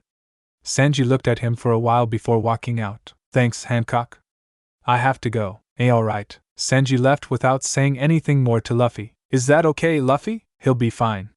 Nami already loves Sanji. I see. Hancock looked at the book. Then what you do with this? Oh, that's right. Luffy pointed at the book. That book had nothing to do with us getting together. Huh. I didn't fall for any schemes or plans. He pointed at her. I fell for you because you're you. A vibrant smile appeared on his face. I love you, Hancock. The book fell from Hancock's hand and hit the floor. Her face became hot as her entire body became red. She took a deep breath and approached Luffy. She slowly saddled on his lap and wrapped her hands around his neck. Thank you for loving such a troublesome woman. She placed it on his lips. No problem. Luffy returned the as he held her tightly. In the silent room, only their breaths could be heard. Later that day, Sanji returned to Luffy's home. Thank you, Luffy and Hancock. This time he was with Nami. Thanks to you too, I could finally say what I need to say. It took him long enough. Nami playfully poked his side with her elbow. I'm glad it worked out. Hancock placed on Luffy's cheek. It's thanks to my amazing husband. Thanks again, Luffy. I'll make you the best man at my wedding and name my firstborn after you. Whoa. Nami pulled Sanji's ear. We just got together. Aren't you moving a bit too fast and on your own? Sanji said nothing, only giggled with joy. Nami saw that and released his ear. Seriously, she couldn't help but smile. Anyway, let's go. She pulled Sanji. There's a lot of things we need to do. Like putting my name on your bank account. Thanks again, you guys. Luffy and Hancock waved at them as they left. They went back inside their home shortly after. Luffy, what is it, Hancock? Hancock looked at Luffy with a bright smile. Hearing what Sanji said made me realize something. What's that? Hancock's smile widened as she spoke with excitement. I want to have a baby. Huh. At the same time, in an abandoned room. Ugh. Zoro groaned as he opened his eyes. He looked around in silence, and quickly realized he was chained to a table. What the hell? The Thousand Sunny, the renowned ship of the Straw Hat Pirates, was sailing towards a certain island. This ship that was once filled with life was now silent. The ship's sniper, Usopp, was in the crow's nest looking through a telescope. An island, their target, came into view, and yet he didn't inform his crew right away. He sat in silence looking at the island for nearly a minute before making his way to the deck. Jinbei, I saw the island. 0 o'clock. Jinbei spun the steering wheel following Usopp's coordinates. Did we find it? Nami approached Usopp wearing shades. Yeah, I see. Usopp looked at her in silence for a while before speaking. Luffy? Sanji is cooking up a buffet for him in the kitchen. Brook, Zoro, and Frankie are eating with him. Nami's voice was low but steady as she spoke. Is Chopper still in his office? Yeah, Usopp sighed. He's the doctor. He should see this through. Maybe because he's the doctor why he's being like this. You got a point. They stood in silence for a bit until someone spoke. You too, I'm finished. Robin walked out on the deck with a book in her hand. You finished writing it? She nodded to Usopp's question. Luffy was against it, but I couldn't stop myself. She smiled. A book with all of our adventures. I wonder if I'll get punished for going against the captain's orders. Don't worry. Nami took the book from Robin and skipped through it. You can't be punished if he doesn't know. She wore a small smile as the pages danced along her fingertips. After a few moments, she closed the book and handed it to Robin. Alright, let's party before we reach the island. Jinbei, join us too. Jinbei smiled and dropped the anchor. Coming. Meanwhile, Hancock was sitting on a beach. She sat in silence, staring off into the horizon. Snake Princess, Elder Nyan and her sisters stood behind her. Luffy and his crew should arrive soon. Once they arrive, we will leave with the rest of the girls. Elder Nyan looked at Marigold and Sandersonia and shook her head. She walked up beside Hancock and sat on the sand. We'll wait with you. Is that all right? I guess. Elder Nyan smiled. Marie and Sonia sat down beside her as well, and they all looked at the sea in silence. I just remember the first day Luffy and I met. Hancock broke the silence. I was so scared, but before the day was over, he turned my fears into joy and excitement. A smile that sparkled as beautifully as the sea in front of formed on her face. I can't wait to meet Luffy. On the thousand sunny laughs rang as the sounds of celebration reverberated. Ha!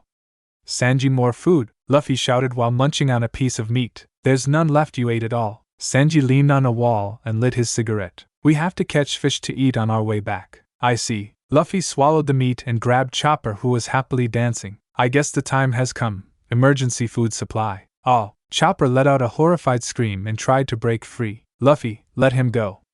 He finally came out of his room to have fun with us. Nami protested, but Luffy only laughed and opened his mouth wide near Chopper's head. Venison, huh? Sanji took a puff of his cigarette. I'll need to skin it, cut away the sinews, season it, and then cook it when it's room temperature. Ah! Chopper's screams grew wilder.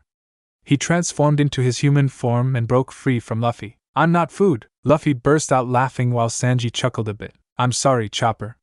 We were just playing around, Sanji said. Or cook. We're out of liquor. Go get some from the cellar, Zoro shouted at Sanji while holding an empty sake bottle. We don't have any more. You drank it all. Zoro clicked his tongue in irritation and slammed the empty bottle on the table. He let out a big sigh. What a useless guy. Sanji's eye twitched, but he held it together. Food is done, liquor is done. Luffy looked around and smiled at Brook. Brook, play one last song to end this party. Aye, Captain. Brook took out his violin and started playing Bink's sake. Luffy stretched and wrapped his arms around everyone as the crews sang together. All right. Once the song was over, so was the party.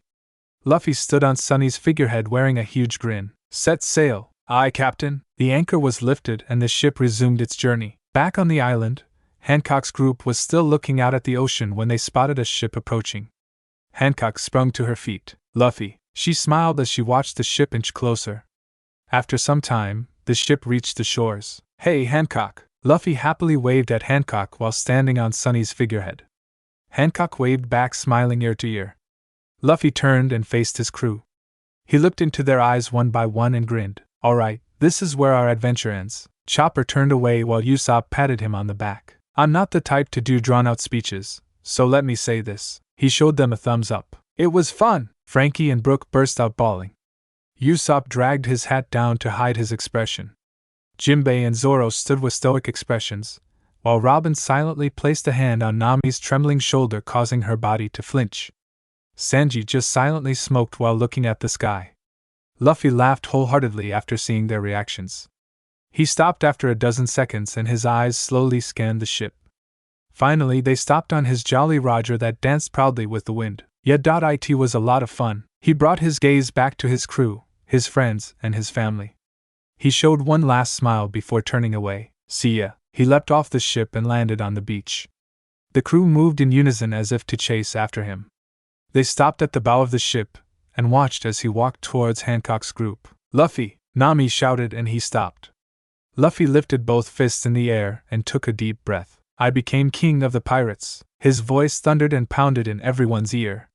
He brought his hands down and continued to walk. Luffy! Hancock softly called his name as he stood in front of her. Are you sure about this? Of course. Luffy's smile didn't fade. I see. Hancock nodded before putting on a smile as well. Then, we will be on our way, Elder Nyan said before looking at Luffy. You're an amazing guy, Monkey D. Luffy. Thanks, I guess. Sonia and Marie approached him. As the person who brought our sister so much joy, we thank you. Sonia spoke and all three bowed their heads to Luffy.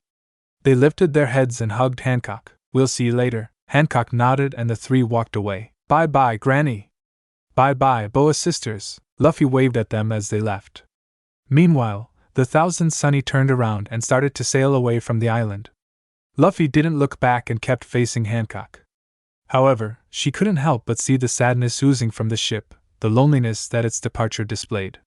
Her heart ached, but she didn't let it show on her face. "It's fine." Luffy gently grabbed her hand. "I want to be here with you." Hancock looked away from the ship and down at Luffy.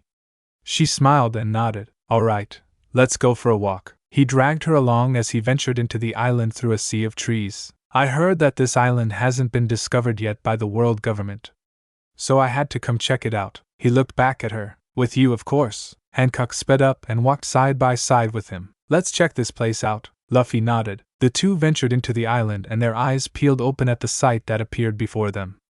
Gigantic yet majestic plants, a land of greenery, color species of various sizes, along with a giant waterfall in the center with a rainbow above it. "Whoa!" Luffy shouted in excitement as he looked around. "Caw!" A bird-like creature with silver feathers and a rat's face flew near them.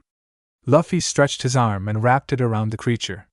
He wrapped his other arm around Hancock and flew towards it. The two landed on the creature, and it started to fight. "Quiet down!" Hancock hit it a few times and it became docile. "Seriously, you have the pleasure of having Luffy riding you and you were being ungrateful. How uncultured." She stomped its back again and it shrieked. "All right, Silver Rat." Luffy stood on its head and pointed forward. "Give us a tour of the island." The creature cried and did as it was told. It flew towards the waterfall where Luffy and Hancock could see glowing fish fighting the currents to climb upwards. It took them above it where serpent creatures emerged letting out melodic cries. On the banks were zebra-striped monkeys playing and hunting. It took them towards a giant sunflower where Luffy jumped off with Hancock. They hit a soft cushion as pollen danced around them. "Ha! It's so bouncy!" He laughed while bouncing up and down, holding Hancock's hand.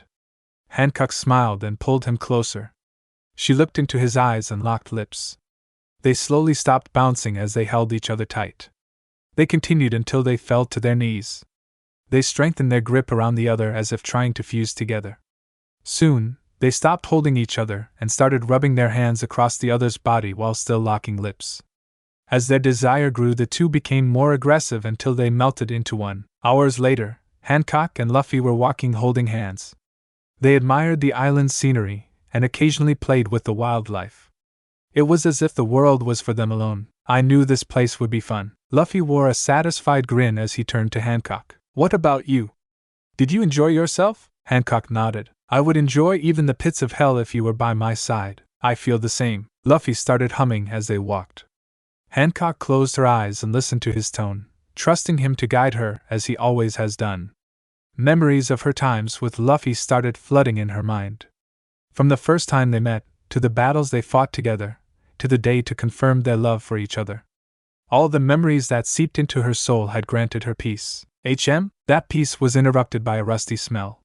She opened her eyes and turned to Luffy. Blood was oozing from Luffy's nose and mouth. "Oh, Luffy!" Contrast to the panicking Hancock, Luffy calmly wiped the blood from his face. "Looks like this is the limit." Hancock's chest tightened until her heart was on the verge of exploding. Luffy's smile didn't fade even though more blood was seeping through his lips. "Hancock." Hancock flinched when he called her name. She turned away from him. "Hancock." She covered her ears and closed her eyes. "Hancock." Her body trembled as the desire to disappear crept into her heart. "Hancock." Luffy pulled her hands from her ears and turned her towards him. She slowly opened her eyes and was greeted with the same kind smile that melted her heart years ago. "Let's return to the beach." With eyes full of tears, she nodded. The two made their way back to the beach. Luffy hummed and Hancock was pale and walking with weak steps. "Hancock, I love you." Hancock's heart skipped because of Luffy's sudden confession. "Which is why I gotta apologize for leaving you behind. Also, about all of this," he said while looking at his hand which was red from wiping away his blood. "I just couldn't help myself. The moment Chopper told me I couldn't be saved, I felt the need to spend my last day with you." Hancock's face was smeared in tears and snot. Luffy stopped and wiped her face clean with a piece of his shirt. "I don't regret spending my last day with you." He pulled her face close and pressed his forehead against hers. "So I hope you don't regret loving me." "I would never," Hancock spoke with a hoarse and trembling voice. Luffy gave her a small peck on her nose. "I'm glad." She pulled him closer and planted a deep before slowly moving her head back. Her mouth was stained with Luffy's blood which he tried to clean. She stopped his hand before he could. He looked her in the eyes and turned away with a smile. They resumed walking. You know, Hancock, I have been to all kinds of places, met all kinds of people, had every kind of adventure possible. He looked back at her. And through you, I've experienced every kind of love imaginable. Light pierced through the trees as the sound of water hitting the shores reached their ears. I can say I lived a fulfilling life. Light engulfed Luffy as he spread his arms. I'm satisfied. They stood on the beach with the glittering sea before them. Ah, the open sea. He closed his eyes and took a deep breath. This scent, this breeze, this sound. He opened his eyes. There's nothing like it. A bang came from behind, but his body didn't flinch. Hancock held her hand in the air, trembling after firing a flare gun. Red smoke covered the sky, matching the red blood draining from Luffy's eyes, dyeing his vision. He silently brought his hands down. Hancock, I feel sleepy. Hancock walked up behind him and held him. Rest your head in my lap. That sounds good. The two sat on the beach facing the ocean. Luffy slowly lowered his head into Hancock's lap. He watched the sea while she stroked his head in silence. After a few minutes, he could see something on the horizon. Even with blurry vision, he could never not recognize that beloved lion figurehead. Sunny blood seeped through his curved lips and stained Hancock's dress. It's warm, Luffy. My bad. Hancock shook her head. I'm talking about your presence in my life. She bowed her head and placed it on his forehead. You warmed up my soul, and for that I thank you. The figure of the thousand Sunny became clearer. Soon its image distorted and morphed into a smaller boat with a sheep figurehead.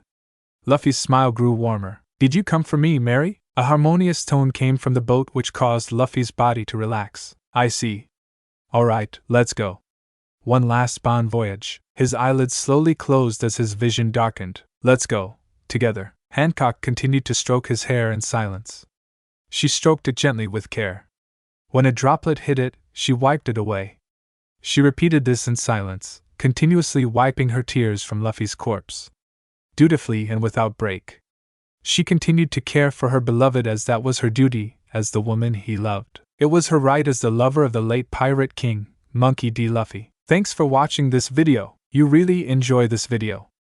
Like, subscribe, and comment down below, and turn on that bell notification. Don't forget to support and follow kodyakcombs for writing that awesome fanfic, and also make sure to comment on this story link in the description. See you in the next video. Goodbye.